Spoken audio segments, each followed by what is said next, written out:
So Chadwick, tell us a little bit about yourself. I like to start off by learning a little bit about your background. Yeah. Just a little bit about you. Tell us in general. Sure. Well, I guess I could just kind of start going through, and whatever you want to kind of stop me at, feel free to stop me at, and we'll get to where we're currently at. Mm-hmm. But I would say, in the sense of speaking about where we're at today, I'll go back to a time of, I would say, my teenage years, but not to go through all my teenage years. But what got me on this path of maybe a political path that I didn't really realize I was going down, besides the fact of being raised up just to love your country and have good values, I think these played into part as where we got to in the country. So in my teenage years, I became part of a program called the Naval Sea Cadet Corps. And that was because I was trying to be a pilot. So I started doing Navy or pilot classes. And this pilot said, hey, there's this new organization being started up. It was being started up by John McCain, actually, who's the senator in Arizona, who I feel now betrayed the people, but at the time was a great hero to me. And I felt was a very honorable man. He suffered through war. A lot of the things, his stories, came to find out were not so true. By the time I believed these stories, he was a war hero. He was imprisoned and tortured. And it was a great honor to be invited into this program, the Naval Sea Cadet Corps, where I became really good friends with his son, Jack.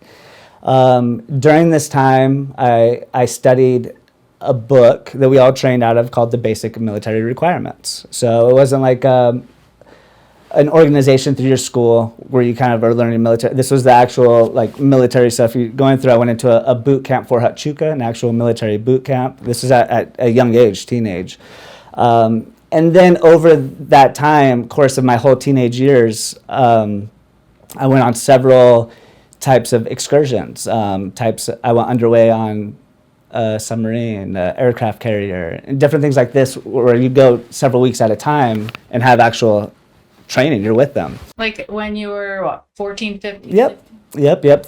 From, 14 up to about 17. 14 to 17. At the time where I was at, and I exited out of it for different reasons, I personally believed I would rather defend my home rather than going overseas and fighting. I started to get this change because I really wanted to go and join the military. I felt that's how you serve your country. Makes sense. And I just started seeing like, I don't know, I think these guys, these kids, like myself, are kind of being tricked to fight wars for these politicians, all about money. And I just started feeling uneasy about it, so I exited out of the Sea Cadets and chose not to go a military route and choose just to raise a family and protect my home. So that's what I went ahead and did. To finish that sentence, at the point of where I would have went into the actual military, skipping the enlisted process, going in as an officer 3 pay grades advanced, so a petty officer 3rd class. So having this new kind of awakening, I would say, of realizing all the good guys that I thought were good maybe aren't so good. That was my first dose of just that the world wasn't what I seemed to perceive it as. So then I, shortly a time after that, right, like my last year of high school, my father died, who's like my best friend growing up, just someone who I really looked up to, really close, was my coaches growing up. But he was on a motorcycle and he got hit head on, and that was a pivotal point in my life that changed. I kind of went into this maybe dark place, where I just didn't, I was always a kid that was very outgoing and, very like that. But when that happened, I became real quiet, not caring about much. That last year of school was very just sleeping it away almost, and like not really caring too much. And which I actually became I ended up just getting in some trouble there in school, and I got kicked out at the end of school, which I guess I'll say why, since I said I got kicked out. There was a kid, we walked over. He had some marijuana, and I walked over with him, and I partook with him. And when we walked back, we were watched the whole time. Like, hey, what were you doing, Chadwick? We were watching you the whole time. I was like, oh. And so, anyways, I got kicked out of school for that. Went to another school. Upon graduating high school, I went into college, Scottsdale Community College in Arizona, and I went for criminal justice, law enforcement, and then also, as we spoke a little bit, my specialty is in like media and stuff. So I was also taking a different direction, was like it was like drama and what was it, like directing type classes. Was looking at that. And music, piano. It's taking a lot of piano. I see your beautiful piano here. So, very creative type mind, but at the same time, I growing up always believed in the cops. Believed in justice. These are the good guys. I really felt great about seeing a cop when I was a kid. Oh, okay, we're in a safe place. As I started getting older, I would see cops and more feel anxiety rather than safety. And so I felt like maybe I could go in here to restore this type of integrity to the justice system as it was being abused just all over the place. And not just in Arizona where I was going to school at. But did you graduate from in Arizona high school, or did you do high school and all growing up in Arizona? Yeah, okay. I did. Yep, I grew up, I was born in Texas, Amarillo, Texas. My whole childhood was grown up in Arizona. Yeah. So during college, I was arrested. This is, there's some piece in the media about the arrest. You've shared it, that in particular article that is shared on the website, which is good, everything should be seen. But I'm going to have a lawsuit. I'm already working with lawyers because it's a total just injustice on what that article did to me. I gave 2 hours of my time to this reporter, and he didn't mention a single word that I said. Mm-hmm. And he chopped up this. So I got arrested, and to make this long story real short of why I got arrested, because like I said, I spoke to him for 2 hours, but I'll cut this down into like 5 minutes. Like I said, I was attending school here. This was on a weekend. I was at school. My cousin came from Texas to Arizona. His mom and dad were split up as he grew up, so he would come every summer to hang out with us and visit with us. Well, now he graduated college from a medical degree, was a radiologist, got a job at a hospital in Arizona. He grew up with all of us and my cousins. We have a big family. And so he was excited to come there, move there. He had been there a week. He said, Chadwick, hey, I just got my apartment all done, and come over and let's hang out, show me. I don't know anybody. Do you know where to party at? I'm just out of high school. I knew all the parties, right? Even though I was already out of that scene. I wasn't really much of a partier. So I said, yeah, of course. I go there, I hang out all day with them. We were at the pool earlier. We ate at Fuddruckers, a hamburger place. And then later in the night, he's like, all right, let's party. Like, where can we go to some parties? I was like, listen, you could walk around your apartment complex. There's probably 20 parties going on. Just walk around. Because he lived right by ASU, which was like a party school in the country. And so he's like, okay. And so he called up my other cousin, Derek, who I grew up with. We're the same age. And a friend called Magoo, who was someone I produced, actually. He had a rock band, and I produced music for him, and he wanted to come hang out. So I'm not much of a drinker. This article portrays me as a drinking incident, but I wasn't much of a drinker, so I wasn't drinking. I had a little bit of some drinks while we were waiting for Derek and Magoo to come over. Preston wanted to play a coin game, quarters, where you flip a coin in, and if you miss it, you have to drink. Mm-hmm. So my wife even knows when she's like, I've known you my whole life. I've never seen you finish a beer. I'll have one beer and drink it, not even finish it all night. But anyways, let's make this into 5 minutes, actually, and not 2 hours. So quick version, he decided, when they get there, like, okay, we'll walk around. We start walking. And within minutes, we had some girls from a top balcony whistle down at us. Hey, you guys kind of look cute. You should come up. We're like, okay. So we go up there, and it's a whole just party of women in lingerie where Preston's like, jackpot. And I'm like, don't be disgusting and creepy, you know, to tell him, like, kind of secret, like, hey, don't be like that. And so anyways, we're in there, we're hanging out for a while. One girl comes out and says, hey, it's my birthday. We're going to go down to the swimming pool. And so okay, cool. That sounds like fun. We all go down to the pool. We get down to the pool, and I break away to one of those like lawn chairs that you could suntan in. This is at night, late at night, but I go sit down, and I call up my girlfriend. I had a girlfriend at the time, and I spent the next like 45 minutes talking to her on the phone until she got upset hearing a bunch of girls playing, or like, what are you doing? I was like, and I told her everything. We found this party, whatever. It's this girl's birthday. We're down, and she got upset. You're cheating on me, this and that. I said, no, I've been talking to you this whole time. And she got upset and hung up on me.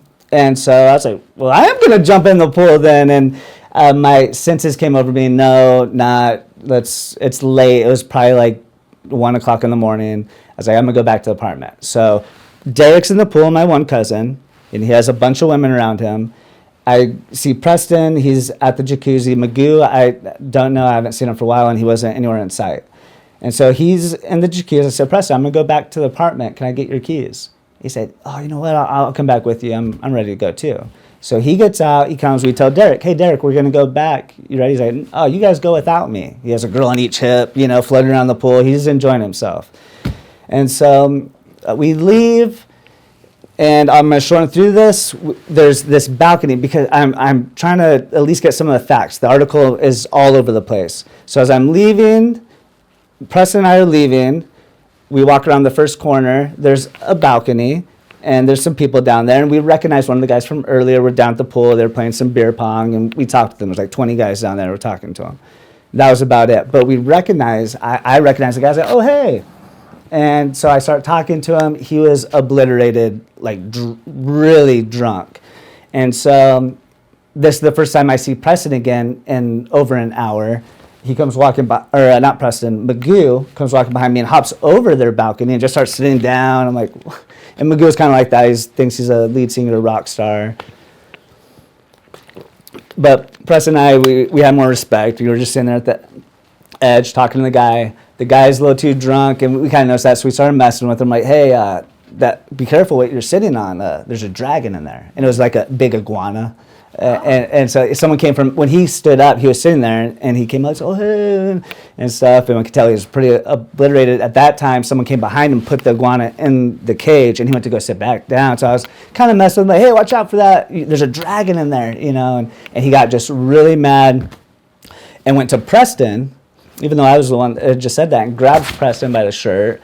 He's like, you know what I do to liars? And starts acting like he's going to hit him. So that dynamic changed. We walk away. As we walk away, which I only bring that up because this guy happens to be friends with the person that the incident is involved in just moments later. So we turn around from him. We walk away. As we walk away to find our apartment, or Preston's apartment, we hear bloody murder screaming. So through that bloody murder screaming, it sounded like a woman was being attacked by a dog. Like, it was bad. So run around the corner, and this girl is with a guy about 3 times the size as me.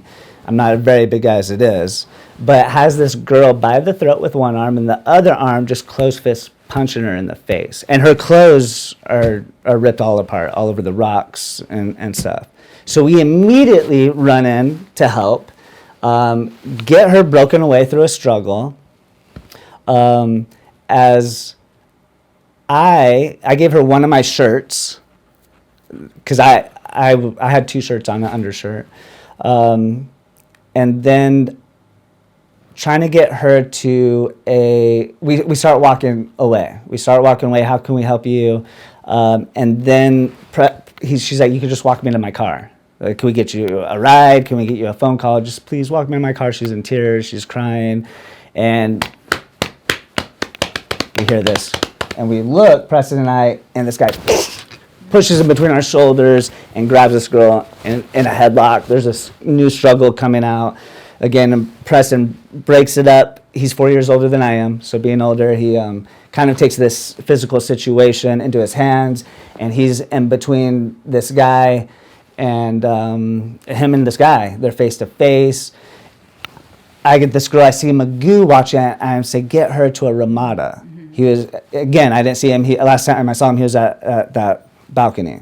So there's Magoo looking, get her, because I want to stay there with my cousin, rather than trying to, I want her to have safety, but that's my family there. That was in a very tense situation. So he was able to help her, and I was able to stay there, and I don't want to be too loud. We're right here next to each other. But a very loud slap across the face, Preston gets slapped. And Preston's just saying, hey, we don't want to fight. We don't want to fight. You just need to get out of here before you get your butt whooped, which was good enough that he wanted to put fighting last. That's the way we were brought up. A, you have your family's back. And B, fighting's last resort. If you could run away, whatever. So anyways, it's kind of happened. It's going on. Another slap happens across the face. And now Derek sees it. He was walking back. And so the first slap, I got to say, though, I did run in. I thought we were going to engage in a fight. And so I ran in, and Preston did hold me back and said, we're not going to fight. So I had a lot of respect for him, for just getting slapped and having the composure to still not engage in that way. The second slap, I go running, and again, Derek's with me now on the side. I never saw him. All of a sudden, Derek's just there, and Preston stopping both of us. We're not going to fight. We're not going to fight. And so now Derek's engaged in it and is yelling at this guy to get out of here. And the guy looks at us and says, I'm going to kill all three of you guys in less than 5 seconds. I'm a trained Navy SEAL. This is all in the police report. This isn't me telling it. And this shameful reporter didn't report this. That's all in the police report too. But so threatens to kill me, says he's a trained Navy SEAL. He lied about it at first, but then after, when he was in the hospital, actually said those exact words that lined up with what everyone was saying. There was a lot of lies. But the truth all came out. If you look at all the reports, you could see the whole picture.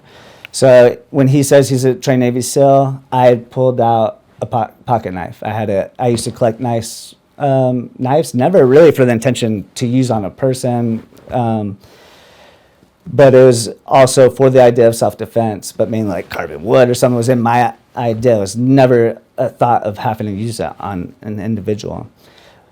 But instantly that came out, and I was ready. My heart was racing. I know what my upbringing, I wanted to be a pilot or a Navy SEAL. I know the training that's required. I know 4 SEALs could go in and wipe out a whole ship.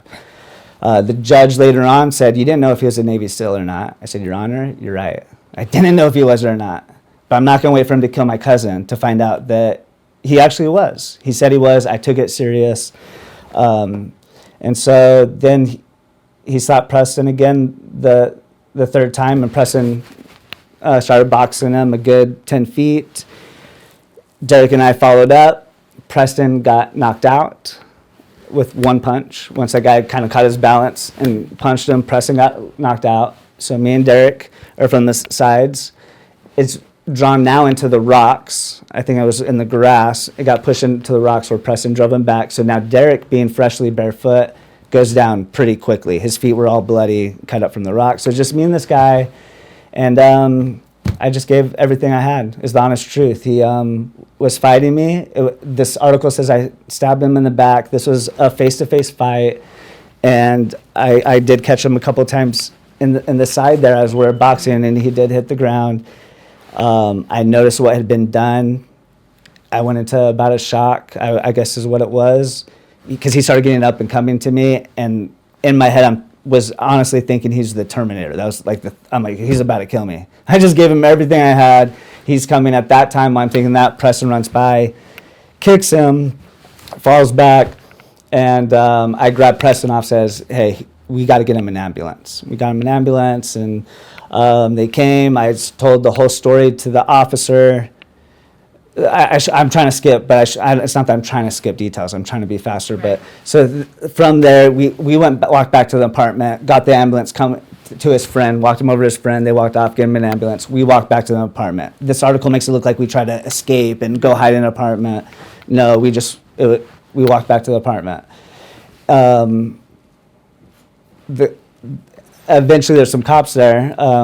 Was seen. It's lied there too, saying that I came out the door. I never came out the door, but Magoo came out the door, seen that there's cops there, brought the cops back. Because like, oh hey. There's just a whole bunch of stuff. I don't want to try to go through the whole entire thing. I was sleeping. I was sick, dizzy from blood. I have a cut here that I passed out from just from cutting myself. I don't like the sight of blood. So I actually got really sick, like spinning sick from, I'm cleaning, helping. Yeah, Derek's bloody feet, I'm trying to clean up. Preston had blood all over him from kicking the guy. I didn't have any on me, so my lawyer the whole time afterwards was saying, you didn't do it, would come visit me. I was looking at 17 and a half years in jail. And I told the officer everything, just to skip back a little bit, everything. He said, no, this is not self-defense. Because I was like, hey, I'm going to school right now for criminal justice. I'm not running around looking who I could hurt. I was unfortunately in this place, and this guy threatened my life. And he's like, no, this isn't self-defense. This is third-party defense. You're not just defending yourself. You're defending this woman that's being molested, if not in the process of being raped, about to be. She, in her own words in the police report, said her life was saved because of me and my two cousins. But that happened. The judge said no, talked to the other investigators, came back, cuffed me up and said, the other investigators felt I used aggressive force. You'll be out in the morning after you see a judge. I saw a judge. It was $72,000 bond. So I stayed like 4 months in there until my mom put up her house as collateral to get me out. But they kept, this never happens unless you're innocent, or not innocent, but they don't have something on you, where they keep giving you like terms to sign for a plea bargain. Keep bringing plea bargains. So, and I'd never been in jail before, but I'm in there, and these other inmates saying, like, you're not going to get another plea bargain. But I kept telling my lawyer, I'm not signing a plea bargain. I am going to go to trial. I believe in my heart that any of my peers are going to see what I did was hopefully in a justifiable way. And I had about 7 plea bargains. They kept coming until it was down to a year. I denied that one as well. And when I got out, I did end up signing the plea bargain the day it expired. I kind of got tricked into it by a girl who said she was pregnant until I got in there, and then it's like, no, never mind, I'm not. And type thing. That's a whole long story too. But that took a lot longer than 5 minutes, sorry. And I didn't want to spend so much time on it. It was just that was an extremely pivotal, one of the most pivotal moments of my life, where I give the credit to God for putting me through that allowed me to go through so many learning experiences in life for exactly where I'm at now, such as being in there. I was going through that heartbreak, kind of mentioned quickly, and then she lied. So I was kind of like very sad for that first 2 weeks. And I was praying to God, please get me out of here. These people I don't belong with, they're not my people, blah, blah, blah. But 2 weeks later, my prayer changed to, okay, Lord, I'm in here, show me why. And it was revealed in great ways. All the people in there would not be able to hear a voice like mine in there. I started just being... People call me a storyteller. Some people call me a pastor. I just read, from the Bible. But the best thing about all that was when people I may not even know their name, of all ages, would come to me and say, Chadwick, thank you. You helped my time go by quicker. Thank you. You'd come in and tell a story and make me laugh. Or I was hungry, and you'd bring me an apple. Because I would save some of my food, because I'm seeing the older guys. I know if I'm starving, these older guys got to be so hungry. They fed us in Arizona 2 times a day. Mm-hmm. So I would save something, and then I'd pop into one of their cells. Here's an apple. And they'd just be so brightened up, And so I was just really able to do good deeds and good works and try to help kids there. I'd see a kid come in. He's getting out. Don't come back here. And oh, yeah, this is where I belong. Come back in for a drive-by shooting. in a place where I grew up. I couldn't believe all the crime that actually goes on. You don't know. You see all these people coming in, like, what? This is all going on? And so I just had a really good learning insight from the inside that I would have never, ever had the opportunity to have. I could see the way most of these people that I would never, like, oh, you're a bad person. These people are just getting ran through by the system, a corrupt justice system that's pretty much keeping 90% of the people down, I would say, unjustly. And so I was able to witness that, see that, go through that, and it really helped me. I was praying for that guy immediately. Immediately when it happened, I was sitting there praying for him, that he was okay, that he survived, that is not a position I wanted to be in. But I am grateful that I was in that place. I told the judge that she could judge me with any sentence, but I have to know that my judgment is okay with my heart. Unlike when, in the end time, when God judges me at the end, if he judges me on that. And I felt comfortable because I know my intentions were not to do anything bad to anybody. And even after I think about the guy all the time. I'm just so glad that he's okay. There's a whole long report from her, too, of saying what she went through. I guess I thought they just met at that party, but I guess he had been antagonizing her for hours all day. It was pretty bad, brutal. That's that story. So then from there, I get out. I'm on 6 years probation now. I completed. You were what, 21? Yep, I had my 21st birthday in there. I get out, I'm 21 years old now. And so I completed it. It was a new sense of gratitude to this world, of what we take for granted. The smallest things that we take for granted. Like, I was sitting in that cell and knowing that I couldn't use the phone to fall asleep to, or just call someone if I had a quick idea, right, in the middle of the night, or, if I'm hungry and just want to go and open up the fridge. These like small little things that are just so, so powerful and so meaningful in life that we do not take for granted. And there's so many of them. So I was able to understand these things. I was not very good at being patient, and now I'm very patient through that process. I really try to take it as a learning experience. So now I get out, I'm 21 years old, and I am on probation now for 6 years, they gave me. Which the officer told me that good luck, 99% of people don't finish probation if it's 30 days, They don't finish. Or they violate. They mess up somehow. They end up just going right back to doing what they were doing. And a lot of the times the system doesn't make it easy on the person to have the maybe a criminal that all they know is that, and then they're restricted to all these things, and so they go right back to that. There's lots of reasons probably for that statistic, but that's what they said to me, and so they expected me to not. But I never got one violation through 6 years, which should say a lot. But there is one thing that I could have been violated for, which was a DUI. Which you should certainly get violated if you have a DUI on probation, especially mine, which they told me if I even missed a payment, I would get revoked, and that was a minimum of 3.5 years I would have had to go. So I get out. It was right before January, and so New Year's, I'm 21 years old, never been able to drink legally, and I'm at this New Year's party with a lot of my friends that haven't seen me for a long time. And so I'm there, and I'm not drinking. And my girls are my weakness. They used to be. I have a wife now, so I'm they're not my weakness, just my wife is. But they were always, and this girl was trying to convince, like, just have a drink with me. And she mixed this mixed drink, and so I'll have one drink. And so I had that mixed drink. And since I did, I told my buddy, Joey, whose house I was at, was a good friend of mine, that is okay if I stay the night. I had a drink. You have an extra room? He said, yeah, absolutely. So I stayed the night. And I fell asleep, and I woke up fairly early. The sun was already up, but I did get up early. It was probably like 6 a.m. The sun was probably just up. Anyways, I get in. I had a '68 convertible Mustang that was really dear to my heart. I told you I lost my dad when I was 17, but this Mustang was something that my dad and I, growing up, rebuilt together.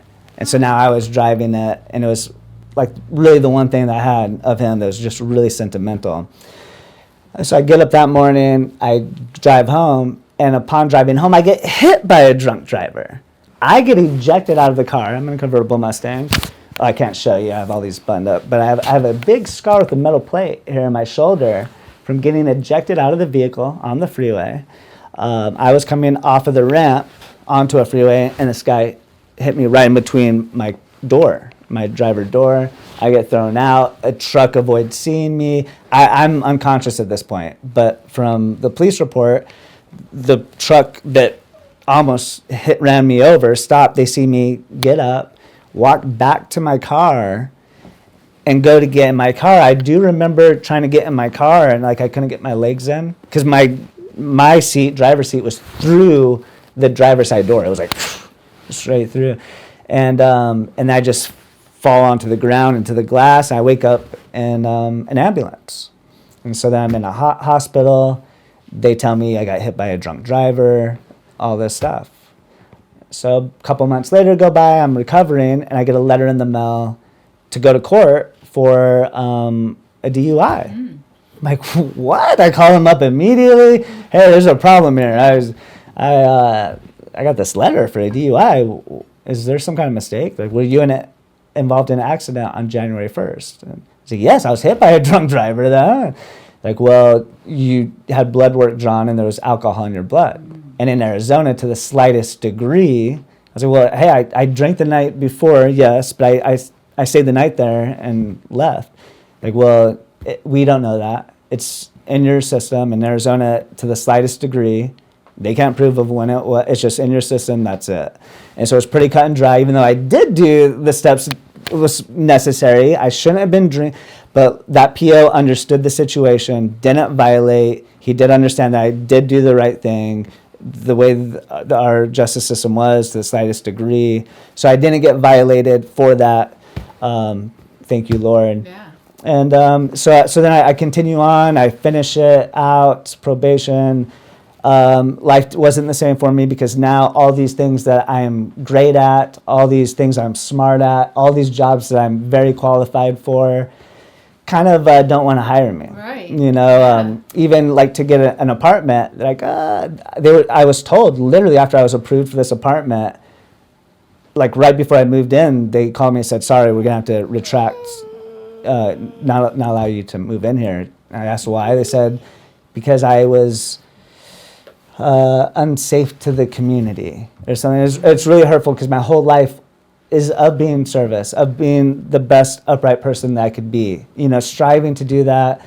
Not to say that what I do is right from what someone else does do. Like I choose not to curse. That doesn't mean someone that does curse is a bad person, you know?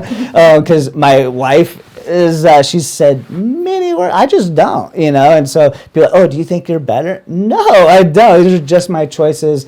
I've done very good since I was a kid of being disciplined in myself and not trying to maybe perceive what was cool and being okay with just following the rules. And so it's really hard to see myself being called some of these things or, you know, this rule breaker. Right. Where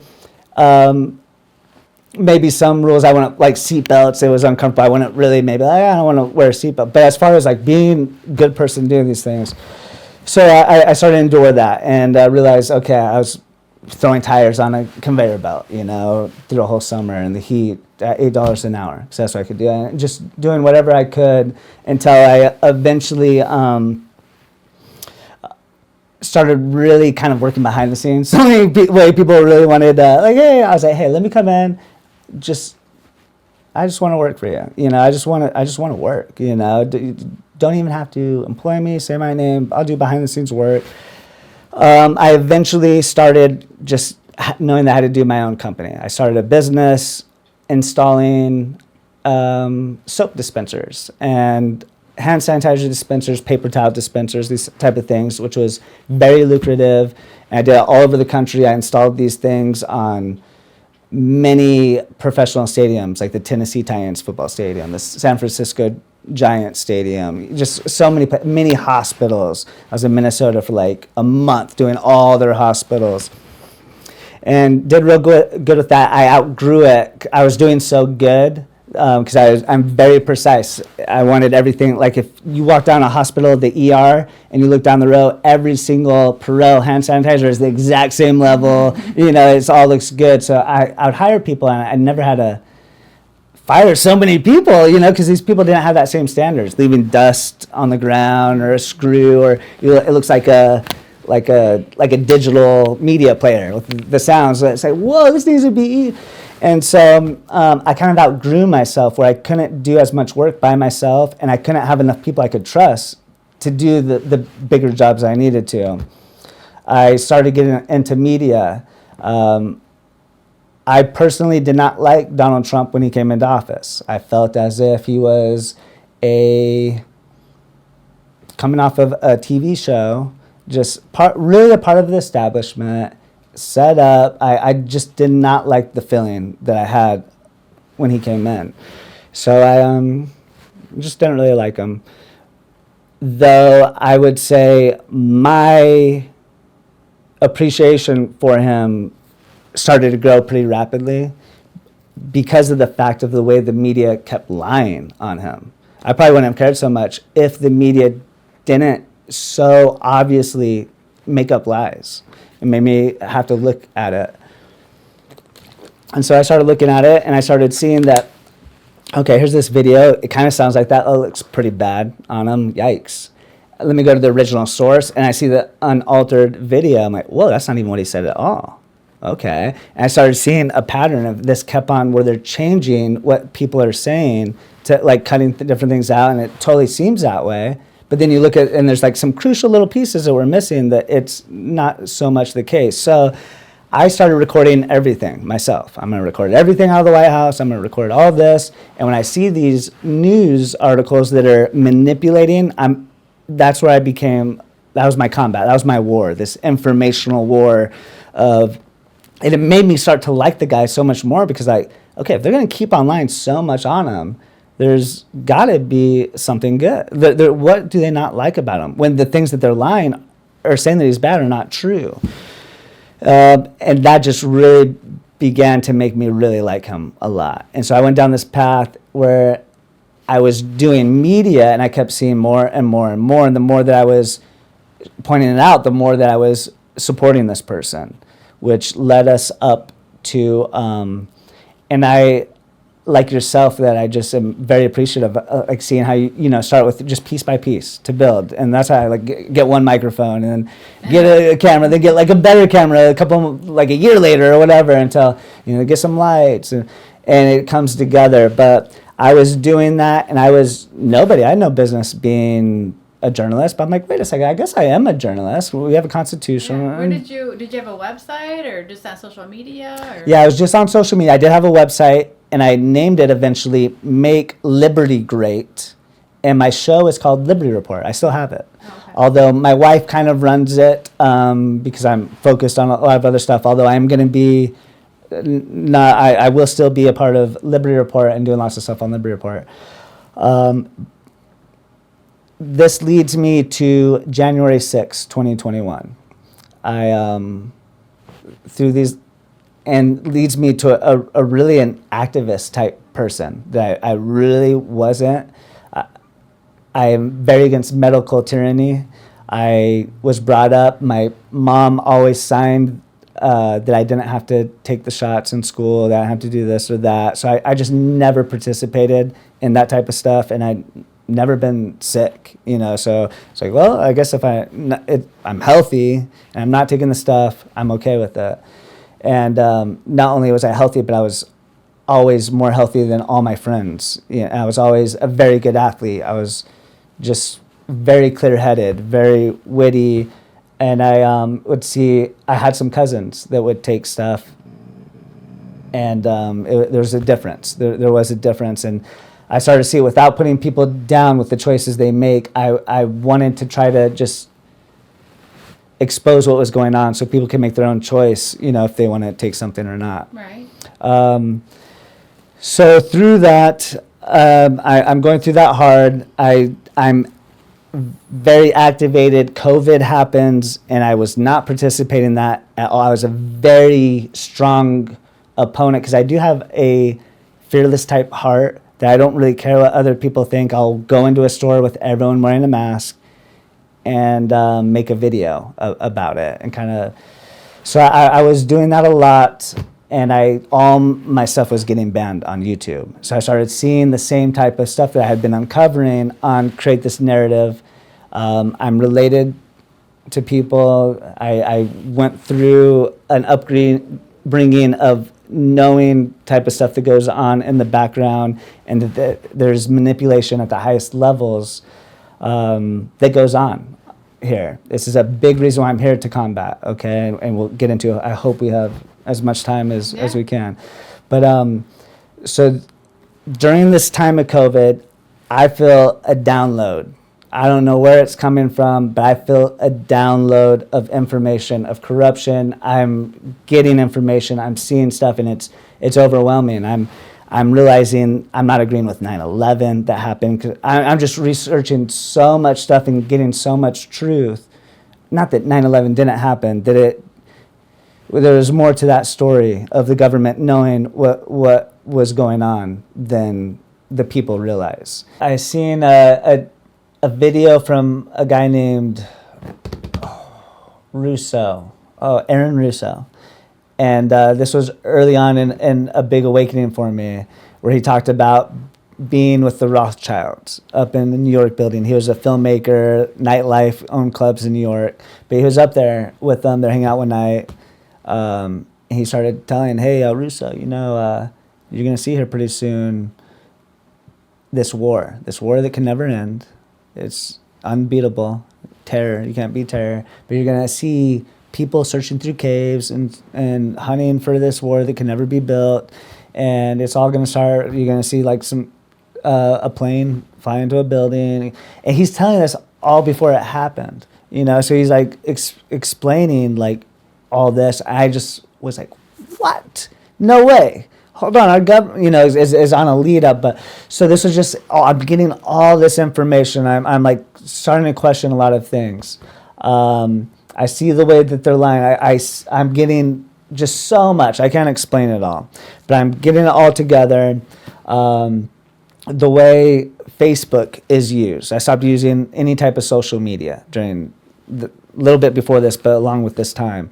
I realized that the Facebook CIA's number one tool for gathering information on people is social media, Facebook, and these type of things. So I kind of stopped using that. I really appreciated my privacy and just living a simple life. Like I said, when I chose not to do the military, I had a focus. I'm just going to focus on building a family and that. So that was kind of still in the mindset. Start shifting with this big download of seeing all this corruption going on. They're lying on Trump, our president. I'm recording everything. Now we're going into the election. Oh yeah, COVID's happening. All that's going on. So we go to the election. I say COVID, but you don't know what I mean is like we're having all these protests down at the Capitol. We're doing all kinds of things. So all these things are happening. I'm there as a fly on the wall, pretty much. Though I believe in a lot of these things, I'm trying to gather content. So I'm showing up, filming people, try to get some questions. This right now, most of our protests are in Arizona, at the Arizona State Capitol, the health department, different things like that. Some protests would lead to other places, but the majority of what I'm doing is in the streets locally in Arizona. And it was very effective. What you could do when you have people get together with the right strategy, not just kind of holding some signs, but actually getting to the politicians and talking to them, communicating and demanding, change. They will listen. So we're effective at doing that. A lot of congressmen we're meeting with. Now the election we believe is stolen because I'm down there reporting. I'm just hearing people saying, hey, they gave me a Sharpie, and look, I took a picture of it. And they showed me the back, it's bled through. Like, whoa. So I'm like hearing all these stories as a reporter on the ground, just hearing people talk to my camera. So then I go and I'm listening to it all, making videos. I'm like, wow. Then I post it, and it's like election misinformation taken away.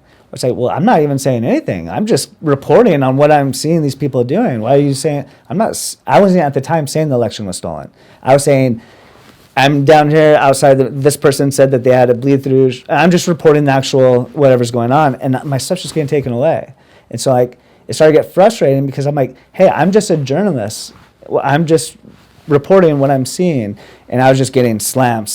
And then my channel just got shadow banned, label like, you're posting this kind of stuff. It doesn't matter what you post. Nobody's going to see it unless you share it directly to them. And so I'm just feeling more and more like the corruption's out of control. More and more. Now I'm feeling it personally with my own channels being suppressed on the stuff that I want to talk about. You're forcing me to talk about what you want to talk. I want to talk about COVID. Well, let me talk. I can talk about whatever I want, So now I can't talk about the things I'm being passionate about. I don't want to talk about the football game. I don't want to talk about whatever. I want to talk about these things that I'm feeling is very serious to the people because of the way I grew up. I don't think anybody should be forced to do anything. If you want to take a vaccine, great. Like, you should be allowed to take it. You should not be restricted to take something that you feel benefits you and makes you healthy and makes you better. You should have access to that. But the person that thinks like, I don't want to take that, should not be forced to take it. And that's where I was standing at on trying to make these videos on our freedom for our own choice. It led to, again, this election process, all that stuff. And now January 6th, now I'm seeing also, because I'm reporting, where the attorney for the president, Giuliani, comes down and holds a whole hearing to legislature saying, we have subpoenas. We have over 1,000. It was like nearly 2,000 subpoenas of people saying, hey, I'm willing to go to jail if I'm lying to you. This is what I said. This is what happened to me while I try to elect. And so he's presenting all those to legislature. And when that happened, Arizona, they counted for so long, if you remember. So it's already way, way long. But as that proceeding's happening, where the lawyers presenting evidence of the people of Arizona, the governor certifies the election.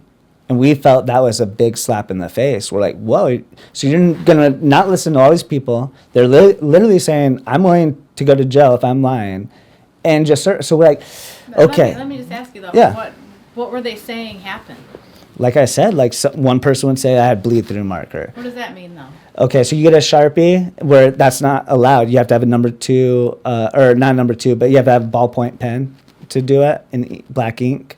Some people are given like red pens, but the Sharpie with the bleed through, you can't have Sharpies. When you draw through it, it bled through the back. So then when it went through the printer, it rejected and wasn't counted because it looked like 2 dots. And so it was like so people were saying, my vote didn't get counted. This got rejected. How did they know?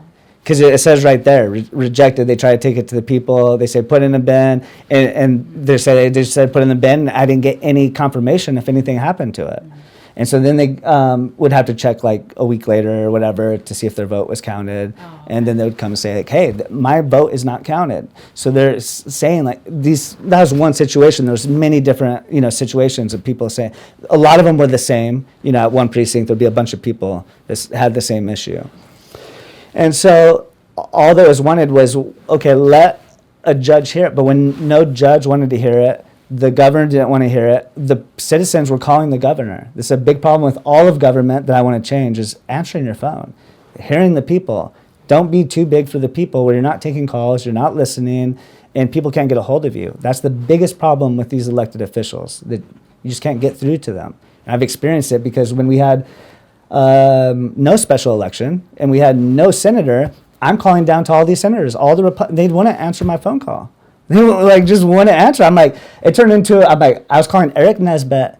I called him every 17 minutes a single day, and he didn't answer me one day when the previous day, after a whole long, you need to call back tomorrow to talk. And so I recorded it. I have all day, every 17 minutes, and it turned into a social experiment. How many calls does it take for your senator to answer a phone? And but so it's just that's a big problem. The governor wasn't answering our calls for whether they were right or wrong. Hear them out. So that's why I went to January 6th. I wanted it to be kicked back to the states, not to be overturned, where, hey, President Trump is the right one. We know it. No, let's just make sure that all the votes are counted. And I think that was the big problem with what the people that was so upset is feeling like their vote wasn't counted. And that's what it's like, make sure all legal votes count. And so a lot of people are saying, my vote's not counted. I want to make sure it's counted. The people that we're trying to tell it to aren't listening to it, pushing off the side, ignoring us, trying to rush through this. And we're like, whoa, whoa, whoa, whoa. Hold on. Let's all make sure that we can agree that Joe Biden's our president. Because right now there's too many people that don't agree with it. Let's just make sure they do. Instead of saying, nope, we're not going to see this evidence, we're not going to see this evidence, and we're just going to bulldoze ahead through, that leaves all these people through the next 4 years not agreeing with the election. And I knew that's what was going to happen if we went that route, that it's going to be the start of a long, prolonged civil disagreements. Whereas if we could the judge actually look at it and say, no, that was wrong, this didn't happen, your bleed-throughs, they were, whatever it was, just give the people their peace of mind that it was right, it was just, that would have been, so at January 6th, so now at this point, we're like, okay, these people aren't listening. They just did that to Giuliani, the president. They're steamrolling, which is making it feel even more when a person's not heard, when they feel like, please just listen to me. And you feel like you're not being listened to. You're like, okay, they're not listening to me because they want to hurry up and do this to get away with tricking us, you know. I decide, do you know who Jake Angeli is? Mm-mm. So he had the horns and the face paint. He's a friend of mine, and we went down there together. So that's kind of like where a lot of people know me from, is traveling with him to January 6th. So we lived in Arizona together. We weren't flying because we didn't do the mass. We drove there. And they obviously made him the face of that whole entire day. Really did. When we drove back, I recorded his FBI call. And he was arrested right away. I wanted to go to Mexico. I was like, oh, they were just arresting people. I was there, and I was very prominent in that day. I was up at a window. I was using my body as a defensive mechanism to stop them from breaking the window. So someone started breaking the window.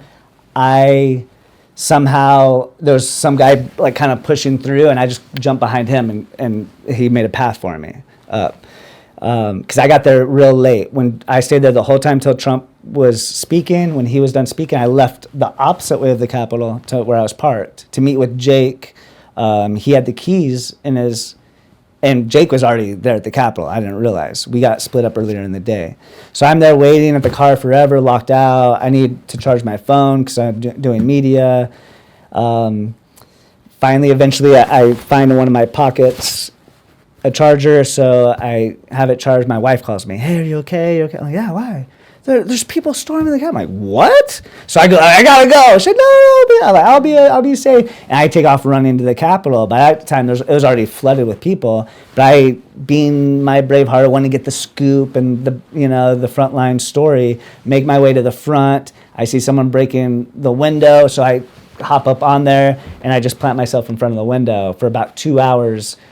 Every time they try to break the window, I'm like, hey, you want to go through the front door? Go through. Kept on making them go off until finally they start breaking it through my legs. And at that point, there's too many people. I couldn't stop them. And I have all that on video. So I have that whole day of some very prominent place of that day where some of the most violence of that day happened that I don't agree with. Someone died 5 feet away from me, Roseanne Boylan, the woman there. She was right there. And it was just very unfortunate what it ended up turning into. But I was a part of that, so-called. I was there as a fly on the wall, again, just videotaping. So leave, go home. Jake gets arrested as soon as we get home. said, hey, I'll meet you at the FBI office the next morning when I get home. It took us like 4 days to get there. He went in, was arrested. And I was like, I'm going to go to Mexico for a while because they're just arresting people. And I'm not trying to get arrested just for being there. I don't think I did anything wrong. I didn't do anything wrong. I was just there. And Jake calls me up. He's like, hey, I want you to start a podcast with me. I'm like, give the middle thing. I'm going to Mexico to hide out for a while. And he's like, do a podcast, and I want you to do it at the state capitol every Saturday in front on loudspeaker. I was like, oh, you don't realize like what they're saying about you right now. That's not what I want to do.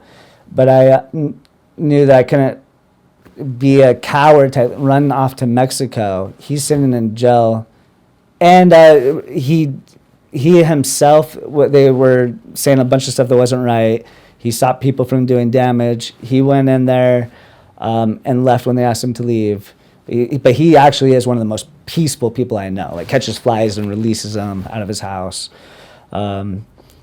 So anyways, I agreed to do the podcast with him. That's called Forbidden Truth Podcast.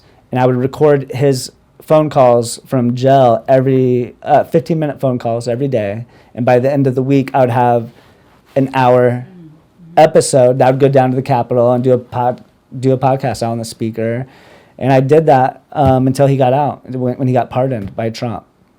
We had a falling out when he got out because he was not the person who I thought he was the whole time I was defending him. And once we started doing the podcast in person, some of his truer beliefs started coming out that I disagree with. And that last episode, I was staying quiet. And I realized after the episode, by staying quiet with the things I disagreed with, people would assume that I believed in those things too, since we're co-hosting the show together. But I wasn't trying to like disagree with my co-host the whole entire time. So we ended it, split ways, and I continued on with Liberty Report, doing that full time. Opened up a company called Liberty Studios, and started doing lots of work for a lot of people. Lots of behind the work scenes. I've been a part of movies. Lots of very, very cool opportunities that came from having eyes on people, seeing the talent that I was self-taught myself with the media. So then I do an event for Liberty Report in Michigan, in Detroit, which is going to end up why I come out here. So I'm doing an event. It's a Charlie Kirk event in Detroit. And I did lots of events for Charlie Kirk, Turning Point. He invited my show to it. I'm thankful for Charlie Kirk for giving me so many great opportunities. That I was just a person that was not a big media name, but these people were giving me media passes that was giving me access to great interviews with people, like great named interviews. So upon this particular time in Michigan, this Charlie Kirk event, I would have someone that I would, I like doing behind the scenes stuff, the camera work, but I had to do everything. So eventually I had someone that I could have like be kind of the host. His name was Kelly. And so he was doing interviews, I was doing interviews. Someone was watching me, and this person came out to me and was like, hey, I really like the way you conduct yourself, the stuff you're talking about, these things I'm sitting here watching your interviews. And so, and this person, that's why I brought up Kelly, because he was friends with Kelly. Kelly invited him, and that's how he had access into the media area. So he's kind of watching. And then he's like, hey, after this event, I invited him to another event that was in Michigan like a week later. So I just stayed out here. And so then I got him media passes to that one. We were hitting off. He was someone I would be friends with. And so through getting to know each other more, he's like, hey, you have a very good talent. Can you bring that to my company? And so I brought that to his company and started doing video work for him, making different commercials, stuff like that. And then we flew out to Miami to do a big video shoot that I was doing. And through him seeing me do that, he's like, Chadwick, you're so much greater than just just doing my media director. And he's like, I want you to be my COO. And so then I stepped into that role very efficiently. And then from there, he made me a vice president of his company. What's the company? It's a mountain mover firm. Okay, mountain mover yeah, firm. I see that on your... And so what the basis premise of that company was buying and selling assets, companies, a lot of e-commerce companies, you know, that you could buy a struggling e-commerce company, scale it up, and then sell it at a higher price than what you bought it for him. And so there was a lot of that going on. He had a whole bunch of different divisions I was running, stock trading stuff. Because I also had always been stock trading too. That I got into even before Liberty Report. So I'd been doing that for at the same time of Liberty Studios through this whole time. And then Jaden, he says, hey, Chadwick, we have a seat that's open in the Senate. I was like, what? So he shows me it, and I'm looking into it. I'm like, oh, this is not true. There's no way we have a vacant seat. There's no way we're not being represented. It was so appalling to me. I could not believe it. So I was like, we need to go down we went into the Republican Party office, Saginaw Republican Party, where I met Lori Patterson. And I started saying, hey, what are you guys doing about this? And they're like, we're going to demand that the governor holds a special election. I was like, whoa, hold on. Who do you have to represent us? I come in here, I want to back somebody up, but I need to see who you got. They're like, nobody? I'm like, well, so what are you demanding the governor for a special election if you don't even have someone to put in that spot?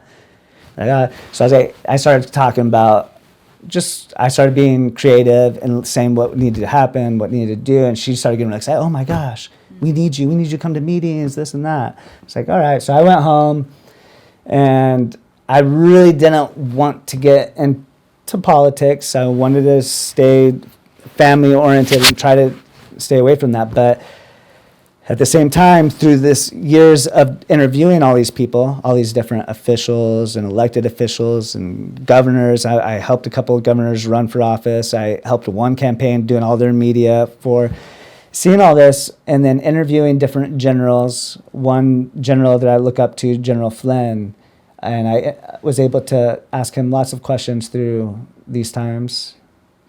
But one thing he would always say to me, and he says to the world, is local action equals national impact. And it stayed to my heart, and it does. And he says, if you don't like what's happening around you, step up and do something. Or if you think you can contribute, step up and do something. But we got to do it at the local level, and we want to say, oh, we want the president to do this, or we want the FBI director to do this. But what we can do is concentrate right here on our local level. And when we have all these local places being efficient, our whole country could be efficient. And so this was something that's always in my heart, stuff that when I would interview other people, I would, tell them things like this. And these are just all things that I've been collecting over the time. So now I'm praying, Lord, I just went in there, it's been a couple days, I'm praying, okay, what do we do about this empty seat here? This is not okay. My kids can not be not represented, much less myself. I'm always trying to think of how my kids can have a better future. And it just was not sitting well, seeing them like really have no idea. Like, we don't have nobody. I was like, there's nobody.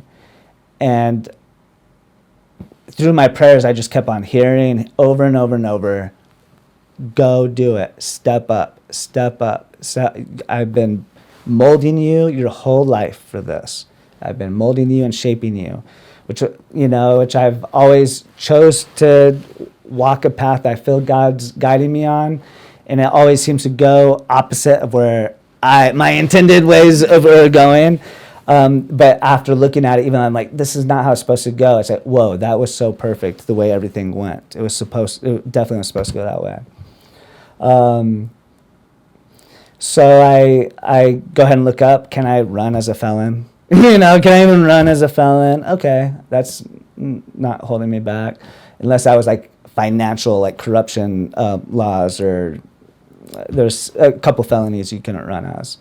This was not one of them. Okay, this age, this. Right. How long do you need to be in the state for? I was recently to Michigan. Yeah. Only When been did like you move to Michigan? Like, when did you come to Saginaw? What Yeah. brought you to Saginaw specifically?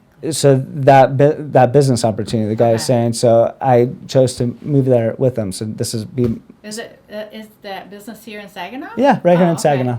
Okay. Just right here down the street, not Oh, nice. far. So I moved. When I moved here, I moved to Bay City first, and then I've never been a homeowner until we bought our first house this year, actually, in Oh. Saginaw. In Saginaw Township or city?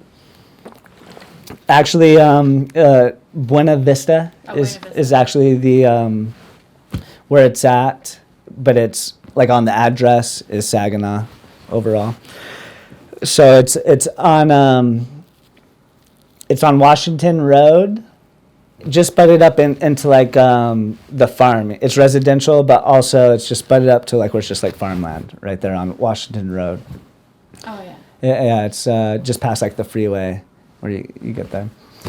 So just what a blessing to have this beautiful home. I'm just so glad to have my kids settled in. My kids never asked for anything. How old are they? Oh boy. Okay, so my oldest is 13. And then we have a little gap because me and my wife were going through some struggles. We're better than ever after those struggles, and then we had a bunch of kids. But so 14, and then, Wesleyan, how old are you? I want to say 7.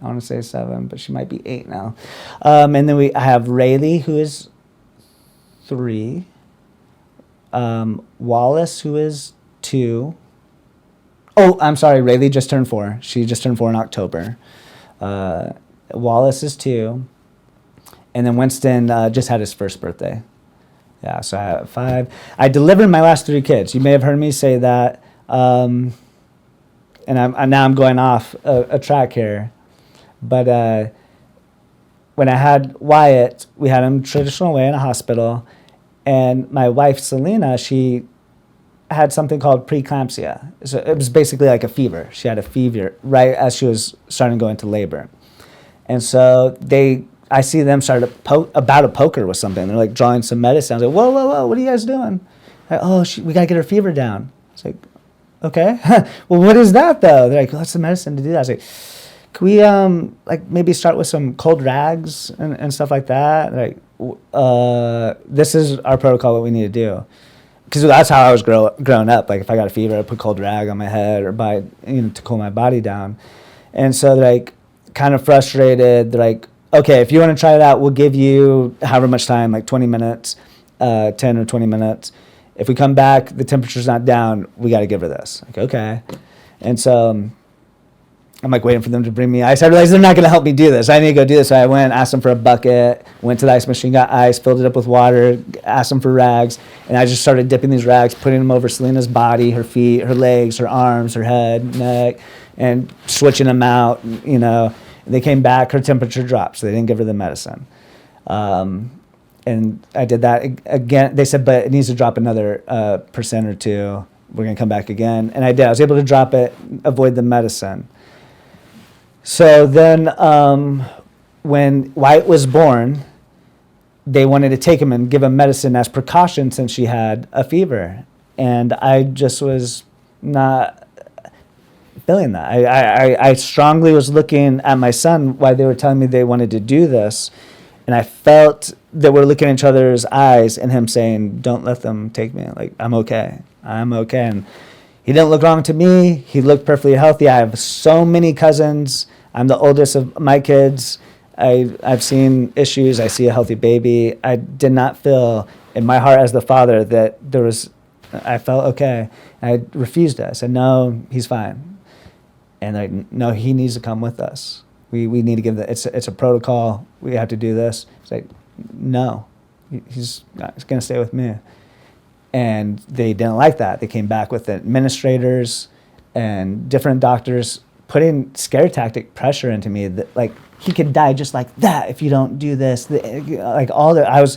And 3 days later I was in tears because this was going on through those 3 days. But day 3 they came in with policemen and said, we're gonna do a CPS on you if you don't allow us to. And I allowed them to draw blood. I said, if you guys want to draw blood and test, and if you tell me something's wrong, do what you got to do. But I'm not going to do just in case, start injecting him with stuff. I'm not going to do that. Draw his blood, do the test work. They did that.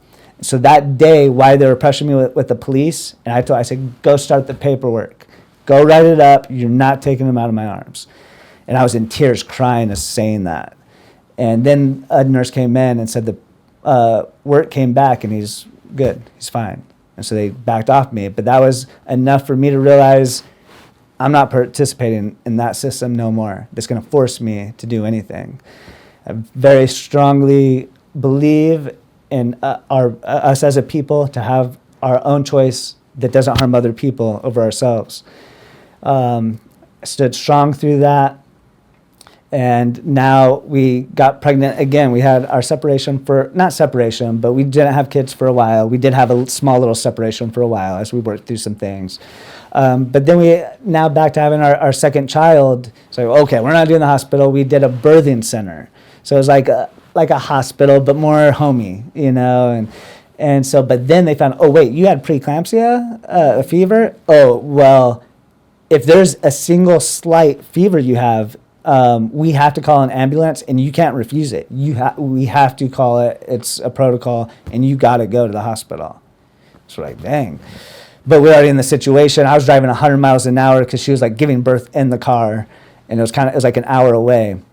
Got there, she like stopped. Thought she was gonna give birth as we're walking in, and it was like 2 pushes. She got in 2, so it was real quick. Got through that, and I pretty much delivered. I delivered pretty much all the kids. Even the hospital, the doctors like, hey, do you want to do it? And I held the head and stuff, did that, but it wasn't on my own. This next one at the birthing center was the same thing. The girl comes in, hey, do you want to do it? And I'm holding the head. She's standing there kind of right with me. And so, but I don't really consider that because I was there with help. After that, knowing that, okay, they're going to force us to go to a hospital,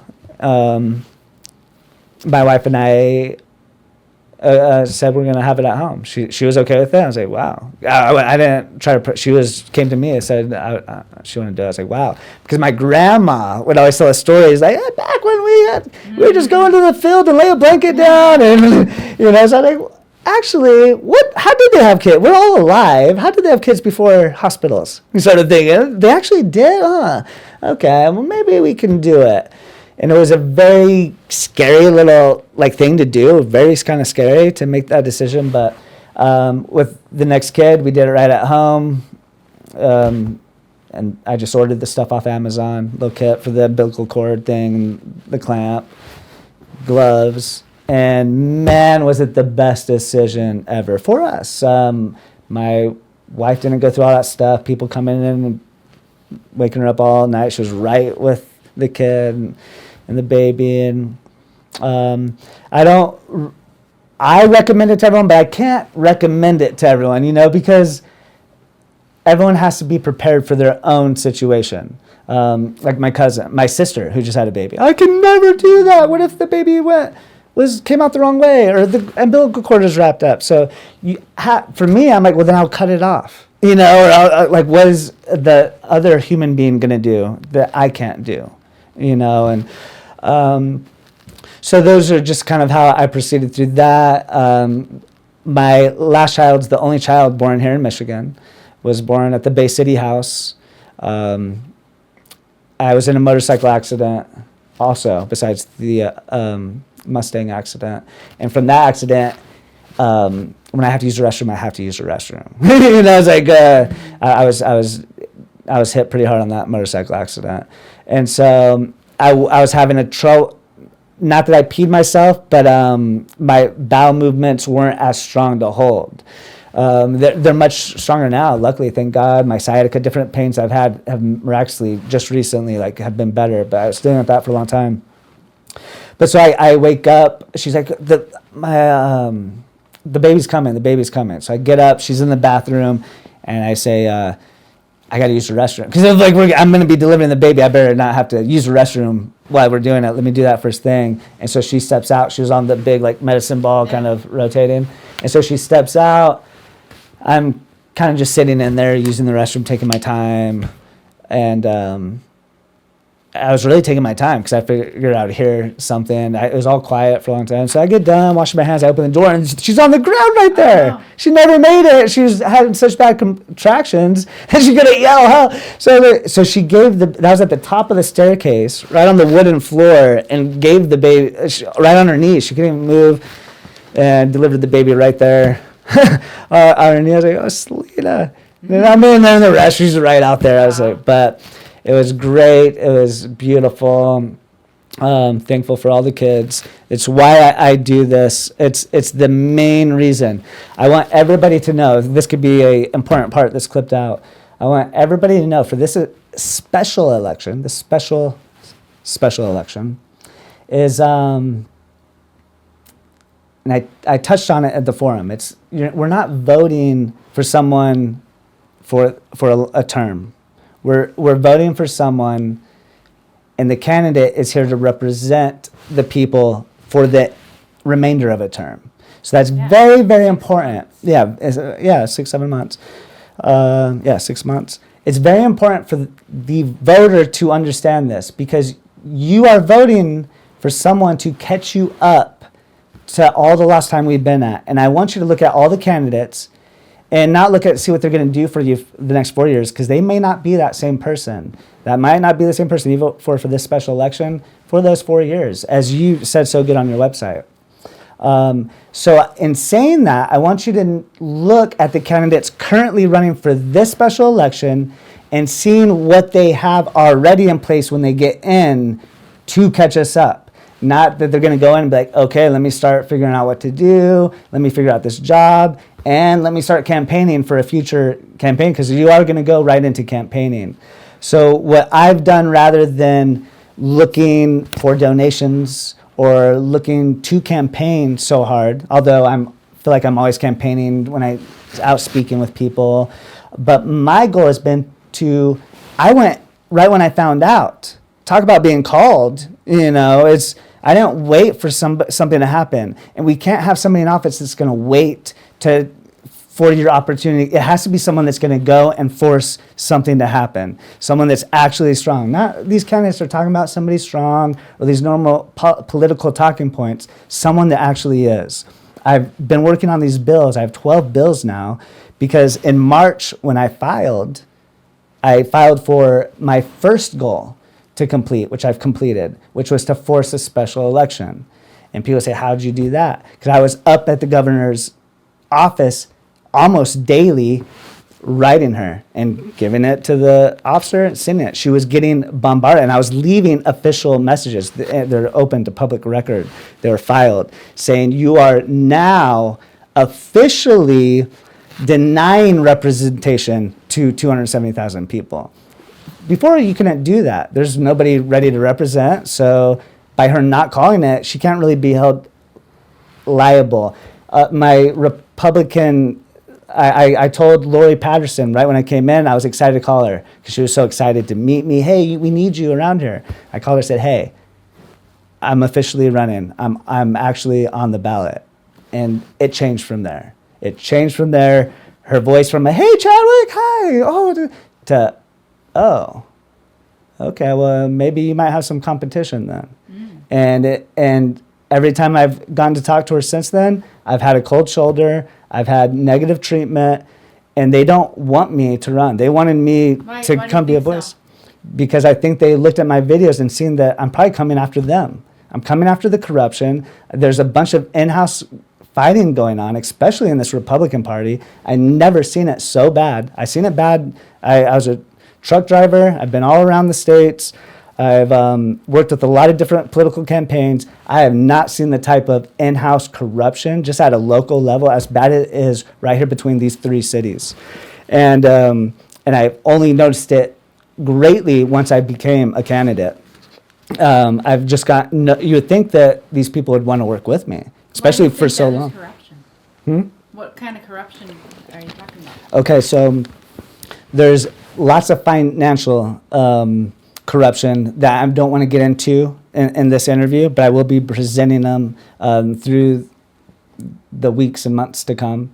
But there's this type of, and maybe you couldn't call this corruption, but more personal differences of people not liking each other, maybe, rather than direct corruption.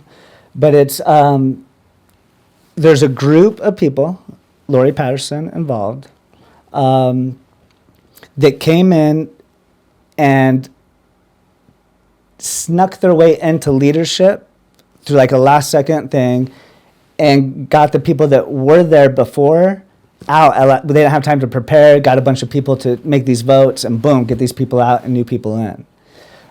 These people now are saying they're not participating in the system. They're going to make their own system. So you have some congressmen saying that, oh, recognize these people as the chair, where then the whole actual Republican Party is seeing this person as the chair. And then going into Midland. And they're like, none of them are working with each other. They're all fighting with each other. I go in to talk to someone, and it's like gossip about this, and that. And it's like so bad. Because what I used to do with people is like, if you're gossiping, I don't want to hear it. Go gossip to someone else. I don't want to hear that. But I'm not trying to be rude to these people as I come into their office. I'm letting them know, and they're just gossiping. And it's very bad, this in-house fighting. These certain individuals, as I wanted to work with them, say, okay, let's get this special election now. I started coming in, and they just started speaking bad about me in front of other voters there. And there's this old farmer that was in there, and he's like, wait, you're a candidate? Because I was the only candidate at that time. I was, yeah, I'd stop in there every once in a while and try to communicate with them. And everywhere, the Democratic offices too, I was going in everywhere. But this one particular Republican office in Saginaw, and now the Bay City one too, there's going to be a lot of corruption I'm going to be exposing. I just can't do it at this moment because I have to have all the facts in place. It just come out too choppy. But so I'd go in there, and this one instance where this potential voter is like, oh wow, you're voting? And then the guy who's on leadership, I think he was the treasurer or something, kept jumping in saying bad things about me that were unnecessary. Like, I'm in a nice suit, and she's like, oh yeah, if you want to go see his farm, you got to own some boots. But like saying it like real sarcastic, not like even joking. Or yeah. So I'd be like, I got some boots. And I kind of mentioned, I was like, I used to ride bulls. In Arizona, I used to be a bull rider, do rodeo stuff. I was like, yeah, I used to ride bulls. And he laughed at me. He's like, yeah, right. And started saying some stuff. And I don't remember. I have it recorded. When I was done that day, I went and I recorded everything, so I remembered it. Because I am going to expose. There's a bigger situation. As you can see, I wasn't invited to this forum that happened. Or I don't know if you knew that I wasn't invited, but the other three Republican candidates attended a different forum than I did. I don't really care because this person's already proven who they are, but said in a comment from that, because someone asked, no Chadwick Twillman? Right. And the person said, no, this is Lori. The chair of the party said, no, he's independent. Oh. Is declared independent. But you're really running under the Republican Party. Yeah, that's the fact. So she now not only lied and spoke for me, but is doing that as the leadership of the party. So anybody looking at, oh, okay, no need to, it's very, I was thinking of being a lawsuit there. There's election interference or persuasion, but I'm going to be a bigger person because I know all it is showing what I expected. I came in saying who I am, and it shows that's.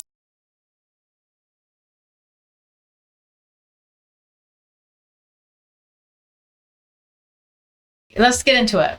How are you going to help District 35? Okay, so how are we going to, first of all, what I'm going to do is I'm going to catch us up for all this lost time. Okay, that's the biggest thing we could do. Day one, I'm going to be presenting the first bill. Is an education bill I have for the kids that's going to bring in $50 million for new jobs. I know Select said that that's not enough. Well, we got to start somewhere, and we got to do something, and we can't just say it's not enough. It's Well, she said that there's already 40 openings, and it's got to get people in. You got to have people to take those. To take those jobs. If there's already openings, if you have 200 more, openings, why are they going to get filled? Because of the money that I'm bringing in, we have to pay our teachers well. There has to be a reason they want to go to work, more than just we want kids that want to. Most teacher, I would say, is a teacher because they care about the future of the kid they're teaching. That only goes so far when you have your own bills to pay and you have your own rent to pay, and when we're not taking care of our teachers, they're not taking care of our kids or not wanting to be there. So with that 50 million, a big portion of it is not only for salary, better salaries, but for bonuses, bonuses to keep their stipends to encourage teachers to want to teach, give them what they're worth. And I think that should be the highest paying job in our city. I think that should be more high paying than any lawyer, judge. I think that is the most valuable job anybody can obtain is a teacher for the kids. You have the highest responsibility. And I think it's just very absurd that you see a basketball player, NFL player making millions and millions of dollars, but the teachers that are teaching our kids to be who they are like some of the most underpaid positions.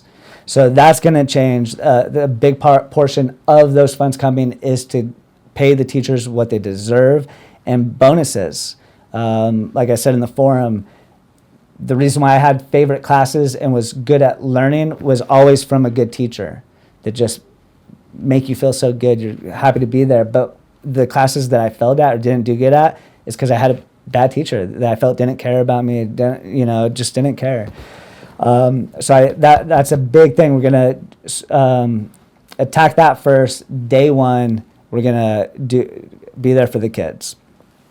Then we're going to focus on the infrastructure. So there's a lot of people talking about we need roads, we need this. I think we need a whole overhaul coming from the West that was very structured, kind of, we're out on the East here, and some of the earliest roads, built and sidewalks. Coming in from the West, all the mishaps or problems of doing stuff was kind of structured out, and they were able to pave stuff good and do really good infrastructure that I was able to see on how it's done. I would like to, when I say infrastructure, not just fix the roads and the sidewalks, but the pipings underneath, these old just rotted out piping and stuff. We could actually get the proper money, and we have this money. I keep on hearing other people talk about, where's the money going to come from, or we don't have no money. Michigan is one of the wealthiest states as far as governments. They have so much money in Lansing. Well, the budget was $82 billion for this year. That's a lot. That's a lot. And every senator should be going there and getting their portion of that.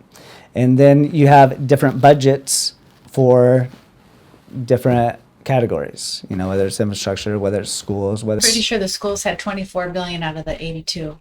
Yeah, and where do we see from, why is not every dollar that's not every dollar, but whatever dollar that's needed that's there, why is it not being used?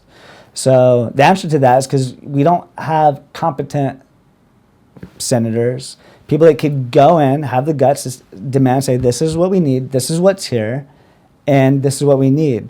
A lot of the times these bills get written up where they want to ask for this, and then let's ask for a little bit of that, and then let's kind of one of these other issues. So you get kind of all these different things into one bill, and there's multiple purposes, and so you get one person that doesn't like that one thing in the bill, and the whole bill doesn't go through.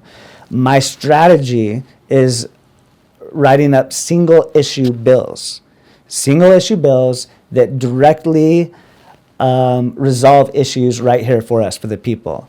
When I present it to the people and I present it to the other senators to get it passed, how are they going to deny something that's specifically for our district to help us?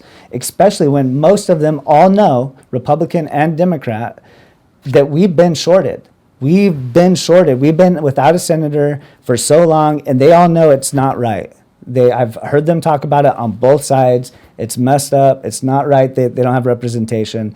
So when I come there and I show them, this is to catch us up. I'm not trying to also throw in this over here for us.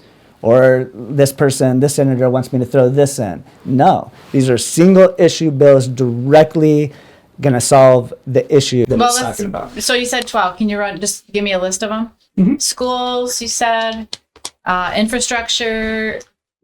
So the first one was the Mid-Michigan Youth Opportunity Act. We went over that one a little bit.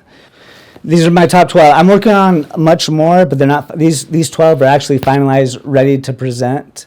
Though I don't think they're going to be in their final stage by the time I present them, because I do plan on getting more input from the community. There's some police stations I want to go in with the crime bills. I still want to go to every single school in the district, and just it's a lot of schools. It's okay. We'll do it. I'm not saying that. I know the second one's my Infrastructure Act. Mid-Michigan Infrastructure Freedom Act is my second one, and that one's going to call for $100 million. So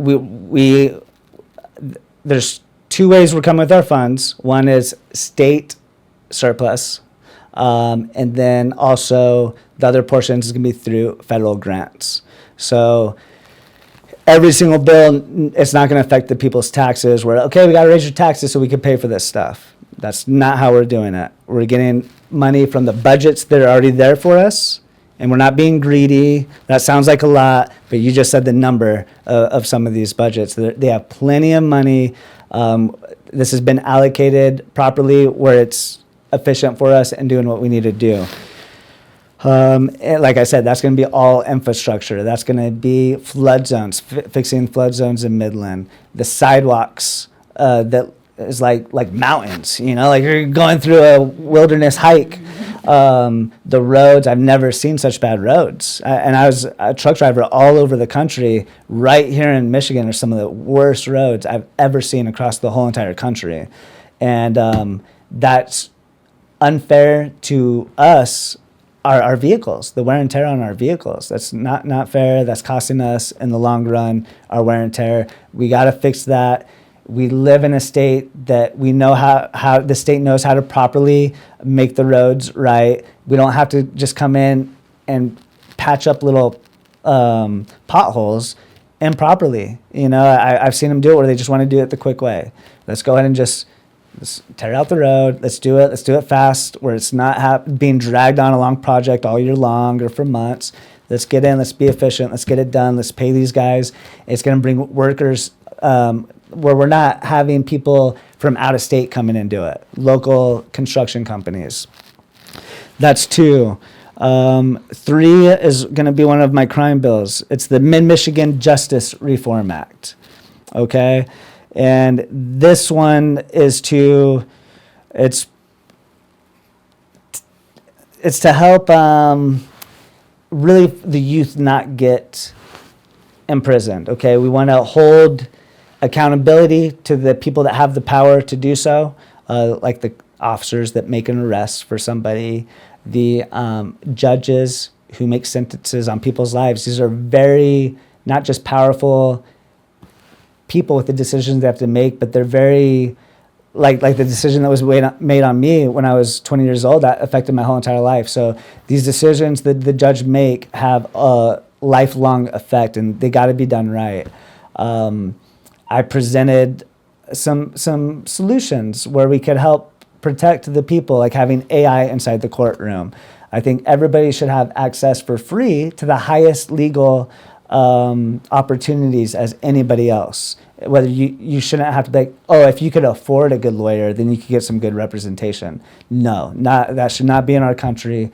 If we're gonna be able to arrest people and throw them away into a jail, we should be able to actually do them justice and give them every opportunity that they do belong there or they don't. And I think there's better options than anybody going just to jail.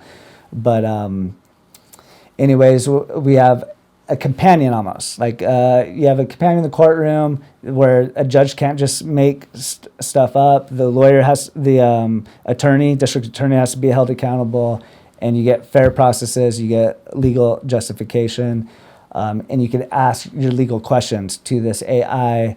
I think we could perfect that in a way. I believe also that a camera should be on every judge in every single courtroom. You shouldn't have this opportunity. I understand there's, unless, everyone's like the victim, there's a victim and there's some privacy issues where, okay, then you could close it down. But I think as far as a general rule of thumb, that there should be full transparency in these courtrooms. We do pretty good on it. There's a lot, but it's very concealed. Even when you try to FOIA request some transcripts, there'll be a lot of redacted stuff that's not needed. It's not just personal information, like they tend to say. So hold full accountability on these, and then we also want to make sure that the kids aren't just getting thrown away in jail, for anything. Like if there could be opportunities to second chance isn't really the word I'm looking for, but to educate and better them. And just a lot of crime comes from broken homes, families, maybe kids that don't have or afforded the same opportunity to grow up with the same type of leadership or role model given to. And I think if we could instill that, so I have other solutions and other bills in the Prevention Act of before it even gets there, of getting these kids in programs and after school clubs and in sports programs or trades, learning different trades, that kind of stuff, where they don't have so much idle hands to fall into doing some of the things they shouldn't be doing. Okay. Number 4 is the Mid-Michigan Farmer Freedom Act. After I spoke to that farmer, we spoke for a long time, and I went in and made a bill. He was worried about their farms shrinking and shrinking and shrinking, their land shrinking because it's getting sold. The government's buying it and doing different things with it. They want some protection for that.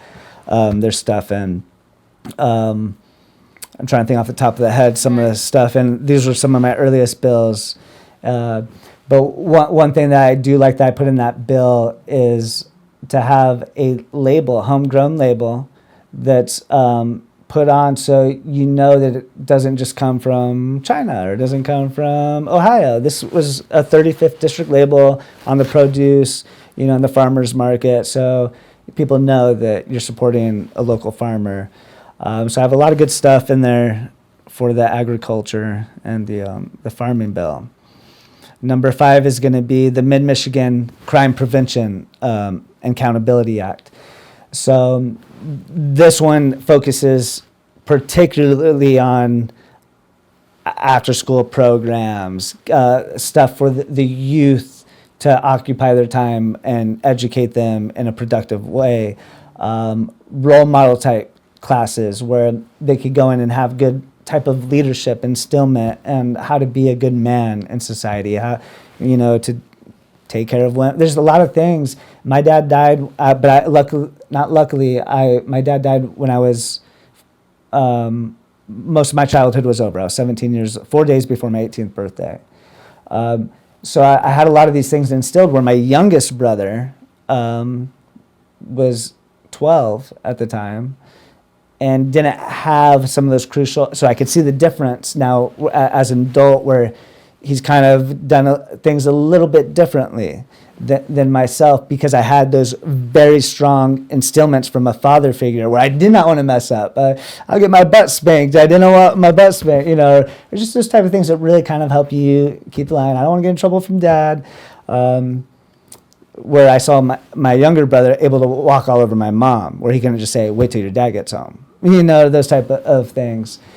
And so I think it's good to have just those role models in life. And if we could have classes where we just have good men wanting to teach good values to the kids, how to be good to women, how to be good in different ways, how to dress, maybe not that you have to dress like this, but, where you present yourself well in public. Okay. 6, the Mid-Michigan Homeless Recovery Act. Something that's very big on my heart is the unfortunate, or people that are people that don't have the same type of opportunities as the normal society would. Everyone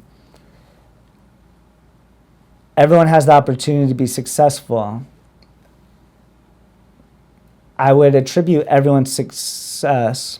I don't want to say it too sloppy. I would be willing to bet that every successful person at some time in their life had some help to get to probably where they were at. There's a lot of people say, I did it all on my own. I did this. And most of my life, I would contribute to doing it on my own, but I could not do that. I had a mother, that was there for me anytime when I really needed to bailed out. If I needed help with a gas tank, right. Just when I really, really needed some help, I knew I could call my mom. That's what moms are for. Yeah, and it's good, and not everyone has that, and some people don't have that. Maybe if I didn't have that, maybe I was homeless on the ground. I went through this justice system that suppressed me down. Who knows? But the thing is, some people have someone to help them out. And I think that a lot of homeless people just don't have that. Or a lot of someone that may be homeless just maybe didn't have that one person that they could call on just to get them through that one little hurdle to keep going on their route to success. And then they got in that one little rut and boom, it's like a snowball. And it breaks my heart to think about those type of things. And I believe that those people just need someone that's willing to reach out a hand and say, hey, I want to help. You just get you out of this rut, get you going, and you could probably prosper. You just have the tools to do it.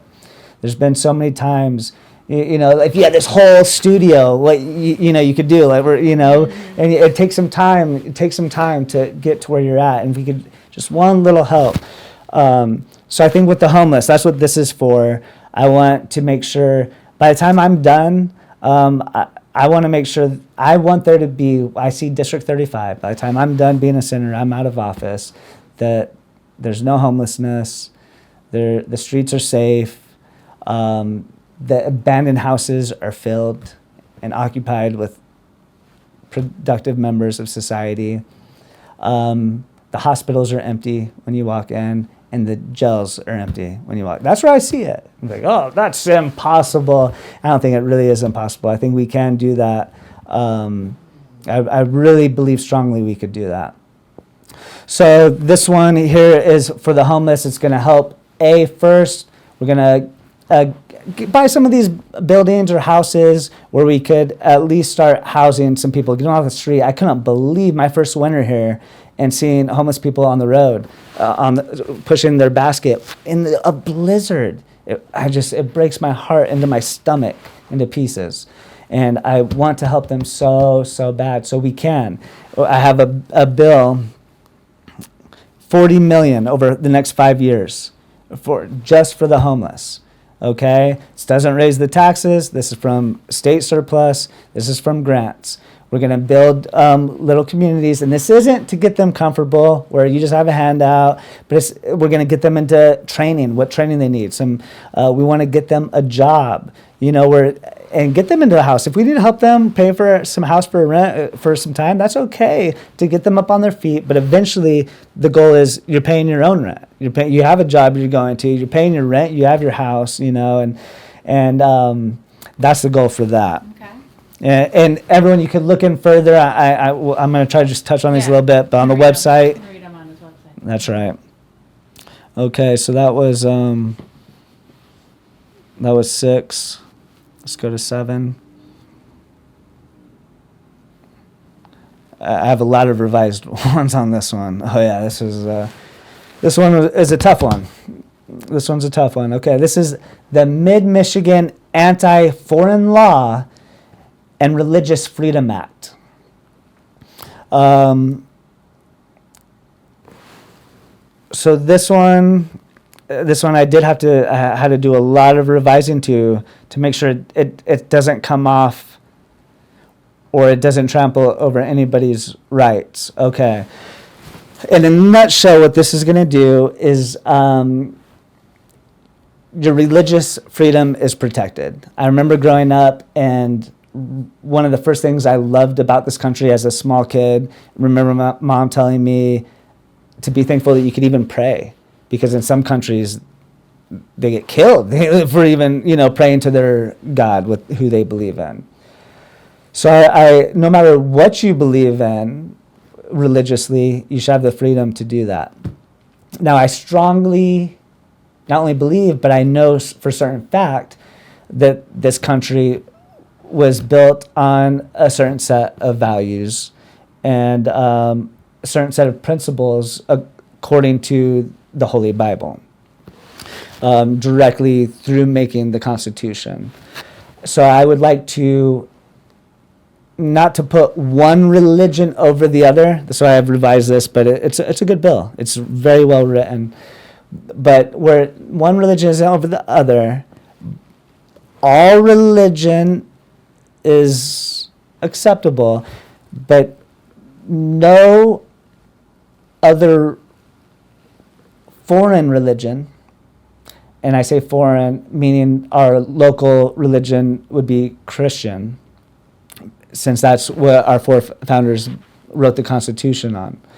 So I would, in this bill, it has the Bible accessible in school, where some people may not like that, but it's not to be mandated to the kids in school, just available. If a kid wants to be able to access the Bible, they could have access to it in school.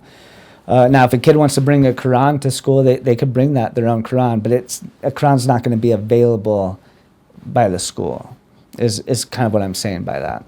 Where a Bible would be accessible, but it's not like you have to study from this. It's just available. It would also ensure that Sharia law never has a place in our country. I shouldn't say in our country, because if someone wants to practice it in their own religious, they're free, absolutely free to do so. But it will never have a place in our government or our laws in government. It's not like in any city or any government or somewhere we're going to say any of the practices of Sharia law or any foreign laws. These are going to be strictly for constitutional laws, and not. So this just keeps it all out of there. And we had a Dearborn march that I was a part of that really got thrown up. There's a lot of stuff even misspoken about my reason of being there because of other individuals that were there and things that they did. So I don't have anything against, especially against a person like a Muslim, a Jew, a Russian. I don't have anything against any other person. And since there's probably a lot of people that know about my involvement on Dearborn, I'll go ahead and just speak on that, my reason for being there. Jake Lang is a friend of mine, and a lot of people are not liking him for slapping bacon on the Quran. I don't eat bacon. He asked me to bring bacon. He said, "Hey, can you get the bacon?" I said, "No, I can't. I don't eat it. You're going to have to get that yourself." Because I just don't, for religious purposes myself, I don't eat bacon. I think that's unclean. So, but I would protect his constitutional right to do so. Some people might not like that, but that's fine. I believe, especially as someone running for office, that it's my duty to protect some things that I may not believe in, as far as it being a constitutionally protected act. It may be disrespectful to someone. I want to do it because of that. I'm not trying to be disrespectful to someone's religion. I would never do that. But would I protect his right to do so? Yes. That's what makes our country so great, that we do have these freedoms to express stuff that someone may not agree with. And so I really want to tell everyone that saw that and was appalled. I'm sorry, I am sorry. It wasn't my actions, but I still feel bad for anybody. I have a real heart for people that feel bad.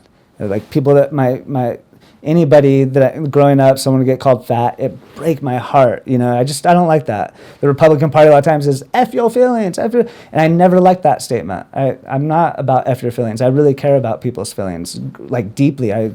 I cry often to myself. Now, I don't think I've ever really cried in front of anybody, but I do it a lot to myself of just thinking about someone's feelings getting hurt or something like that. And so I had to tell the lady, she's like, I lived in Dearborn for 70 years and I was appalled when I saw that. And I had to say, I'm sorry that you were appalled, but that was really the point of it, was to be appalling. In his case, you know, of saying in that city, what he believed in is that the Constitution was not being honored.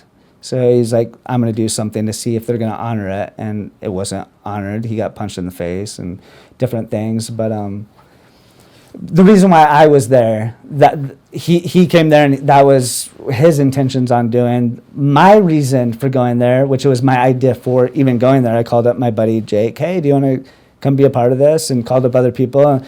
And Anthony Hudson, who was endorsing me at the time, but was a whole entire play because I wasn't really trusting him, so I had to get close to figure out all these bad things. People don't understand that, don't realize that. That's fine, but that's how I had to figure him out. And so it's not someone who I appreciate, but I did have his endorsement at the time. What I was saying is why we're going down there. I was shown a video from a Dearborn City Council meeting from the previous month. I saw that. And the mayor, what he said to the Christian pastor, and following it up with saying, you're not welcome here. When you leave, we're going to hold a parade. I was just like, whoa, how can you have a mayor ever to any resident that you represent say you are not welcome here? It just, it hurt my heart so bad. Whether you like that person or not, agree with them or disagree with them, to say that you're there to represent all people of your district, unless they're a real criminal and you need to put them away or something. But as someone that's just having their own beliefs, and I guess it was over a street sign, a guy that was being honored on street night. So I went there to address that particularly. And I don't think there's any place for leadership of representation when you're going to say you don't represent a certain person. So I was there just to address that, and that's what I went there to address. I've gotten so sidetracked here. Let's go on to number 8. Yes, okay, yeah, that's what we're on. All right, so number 8 here. We got the Mid-Michigan Representation Rebate Act. Okay, so this one was a hard one to write too. A lot of people didn't really like it, but I felt like the people deserve a little something for being not represented for so long. Okay. And so it's just kind of directly addressed just for the lack of representation. You know, that saying, no taxation without representation.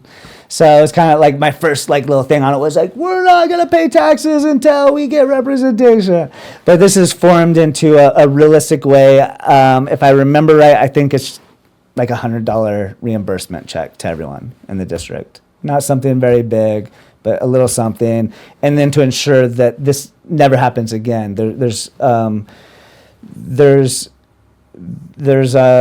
situations in place to prevent that from happening, such as like a 17-day vacancy law where it can't go longer than 17 days. There needs to be some representation if someone's willing to do so within 17 days, and so on, stuff like that. So that's just kind of a minor bill, but a little something for the people for our lack of representation. And that was 8? Yep, that was 8. So let's go to 9er. 9 is, this is a good one. This is the Mid-Michigan Wildlife and Hunter Freedom Act. So I believe it's like 70% of wildlife conservations are funded by hunters, like the hunters that go and hunt. And this bill is to help make sure the livestock is full in the forest, that there's more land to hunt for, buying some of this land to protect as that, to protect gun rights as well is going to be in this as far as hunting. So there's a lot of good stuff. This is directly for the hunters and the wildlife community. So if you're interested in that, that is Bill, which one was that? 9. That was Bill 9. Okay. So we're on 10. Oh, this is one of my favorite bills. This is one of my favorite bills. And this is really going to benefit our community greatly. This is the Tri-Cities Maritime Revival Act. I love history.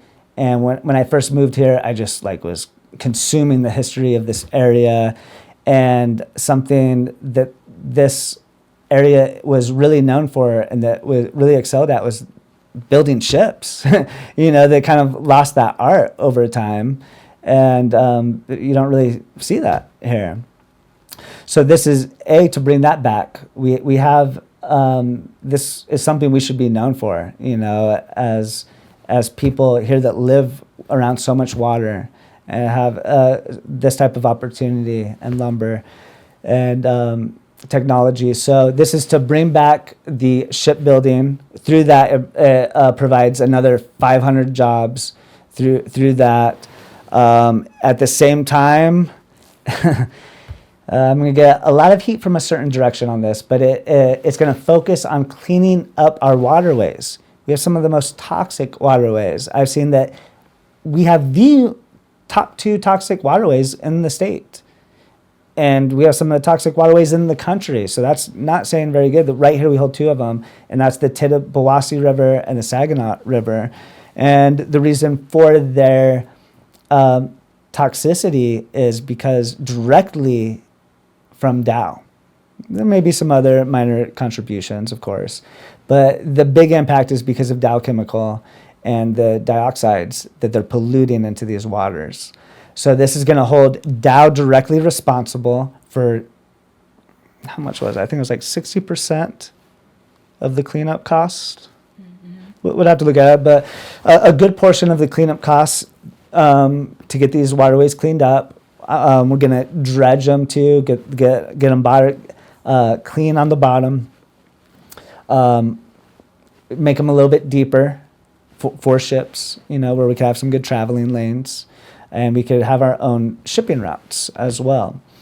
Now, for any violation after the cleanup that Dow continues to violate and produce any more at all dioxides into the river, it's a $2 million fine per violation on them. So like one of my competitors, Christian Velasquez, his whole life was working in Dow.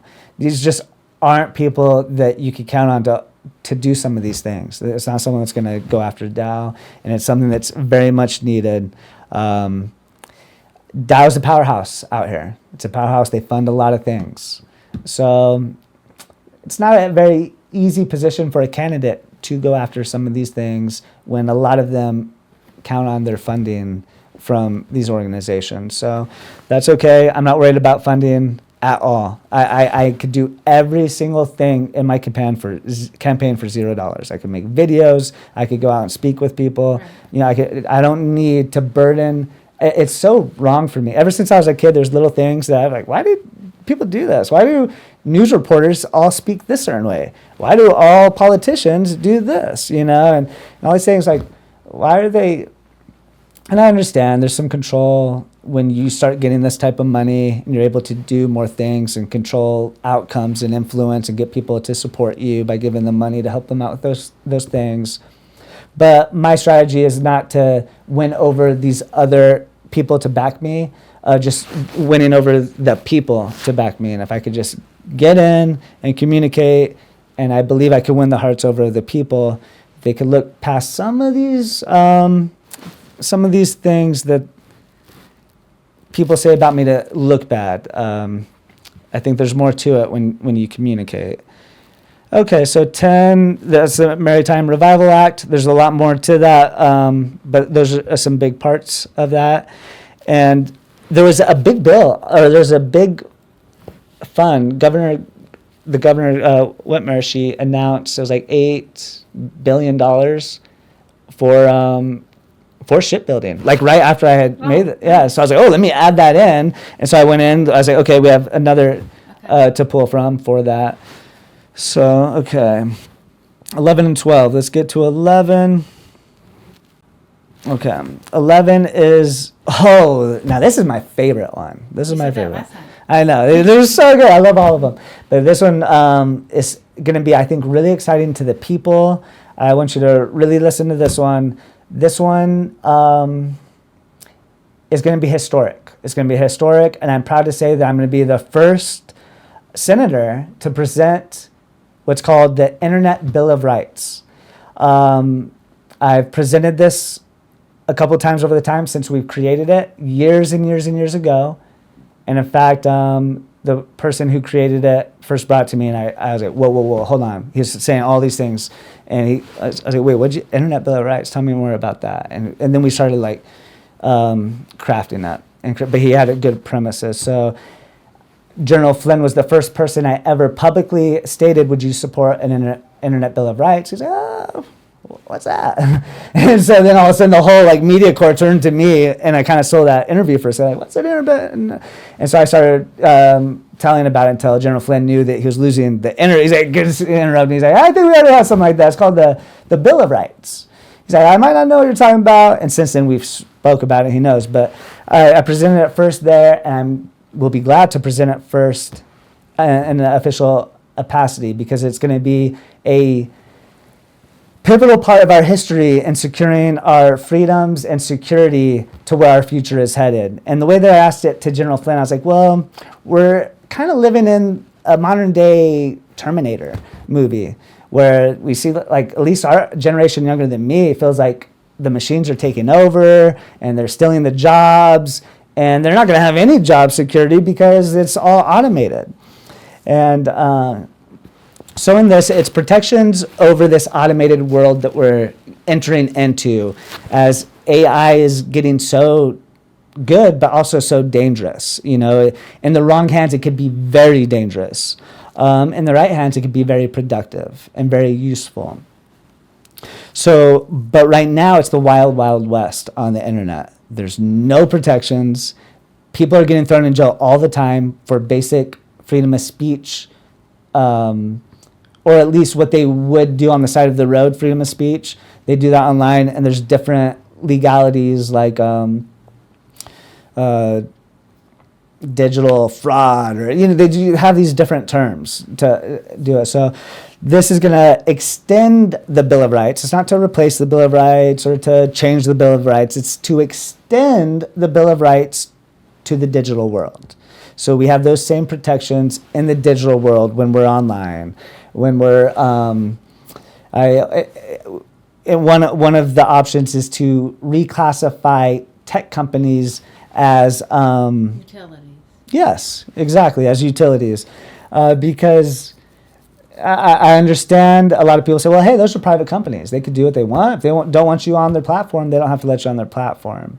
But that's not necessarily true, because in our country, we have civil rights protections that allows us to be allowed the same opportunity that's available to the next person without being discriminated against because of certain viewpoints or color of skin or things like that, that we could eat at the same place, we could drink from the same water fountains. And even if you are a private company, you can't tell someone, hey, you're the wrong color, you're not welcome in here. Or, hey, I saw who you vote for, and you're not allowed to eat here. That would be terrible. You know, it's not a society we live in. And the reason was because of that is because then there became protections, civil rights protections on, hey, you can't discriminate against people.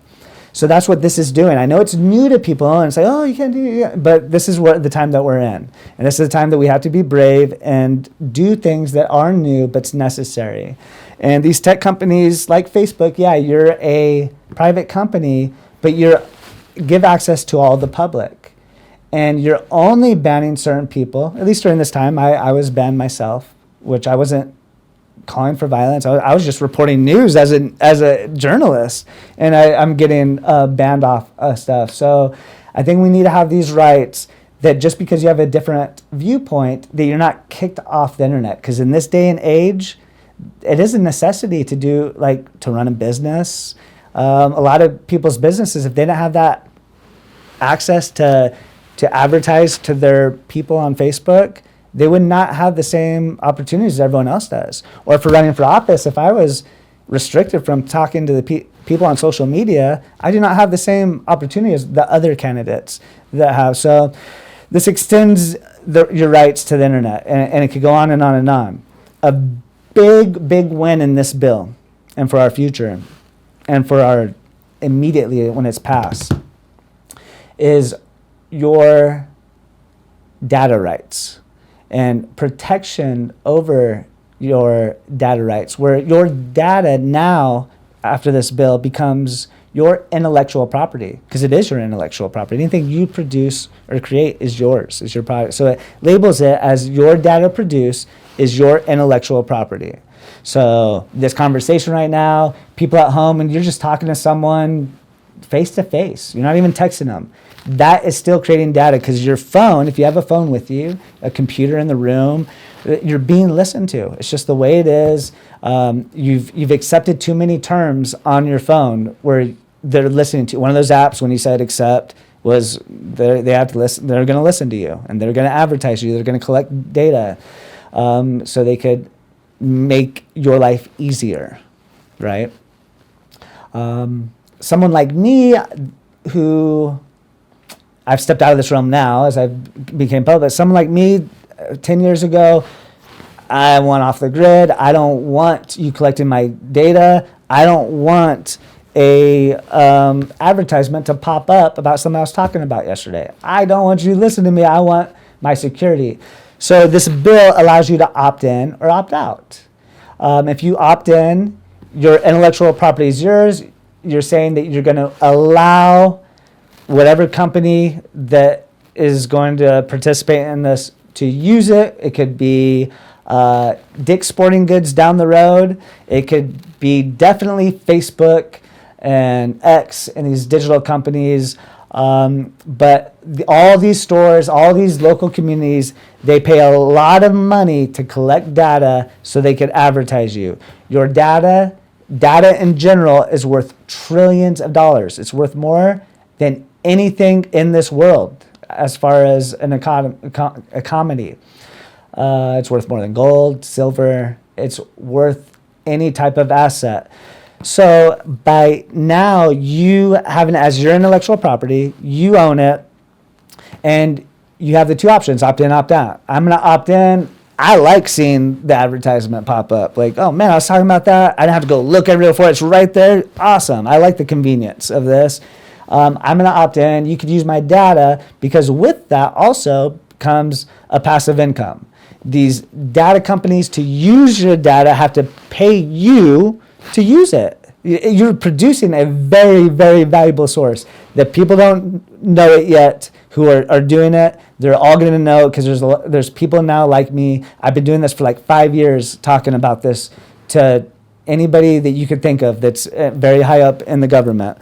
And I even had Trump at the end of 2023 call for Congress to look into a digital Bill of Rights, he called it.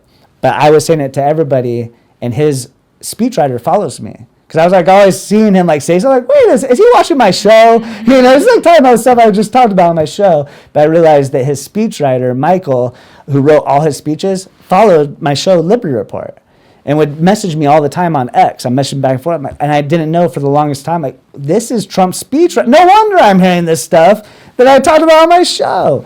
And so that was my main point of every single person I talked to over, I would mention the Internet Bill of Rights. So it was really cool to see the president call on it. It was like on the last day of the year in 2023. But this is going to be something that's big. It's going to grow. It's going to happen. But I didn't think I was going to be the one to present it to the floor. I had someone else that I was helping out run for Congress He was starting to talk about. I thought someone else would get it into the door, but it looks like I'll be the first one to present it. If you would like passive income, opt in. You're selling your data essentially, and in the bill, it's for a passive income check of $2,000 a month. If you want to opt out, you obviously don't get paid. Well, that's how people can make a living when AI takes over. Exactly. And so that's what we have to look at, because like I was saying about the turning, we got these machines turning. We have to look at a way where we could still produce. And I think this is a great way, because a lot of Republicans like, oh, we don't like handouts. We don't like handouts, right? A lot of anybody doesn't really like a handout. This is not a handout. This is something that you earn. It's yours. It's your property. And you're selling it. So there's no like, oh, you're getting some kind of free passive handout. No, you're selling your intellectual property that is worth a lot of money. So that's one I'm really excited about. There's a lot in that. Also, along with your digital identity. You know, in the Philippines, you may see a picture of your face for a, I don't want to get too graphic. Let's say, I don't even want to say, penis enhancement, pill or something, okay? And you say, wait, why is my face on there for that? Oh, because you uploaded to social media, and when you accepted to join social media, in the terms it says that we own, this is all our intellectual property now. We own, we have the rights to all your pictures. It's true. It's fact. That is actually true right now. That as soon as you load up a picture, it's no longer yours. It's now Facebook's or whatever. And so now they sell off data, sell off pictures to other countries, and they use it for advertising. It's just so crazy. It's so out of control, this digital world, and there's no protections. There's no regulations. There's no rights that we have on the internet. So that's what this does. Okay. Very exciting. Very exciting. I could go on and on and on about that one. But let's go to number 12. Yeah, number 12, last one. Last one here. We made it. Okay. This is the medical freedom bill. Sorry. Okay, but basically what this one does is, okay, you may have heard of the term "my body, my choice." It's one that the left has adapted, and it's one that I really love a lot. I really love the term "my body, my choice." In this bill, it really gives you the freedoms of your choice. If you feel that there's a procedure that you need to do, you have the right to do it. If you have something that you don't want to do, then you don't have to do it. It gets rid of the mandates, the medical mandates for people, and it just really gives them their own choice in the medical field. Through it, I know it addresses, I address reducing the hospital rate through different options in here. It really advocates, and here I have advocates for alternate options than just medicine, more natural type remedies to look into. And so that's basically what this one's about. Does that include abortions? If you feel that you need an abortion, you have the right to do it. I don't agree with abortions as far as just because I really care about life. And I really feel like every child, people say like, what about if someone was raped? I feel like every life deserves life.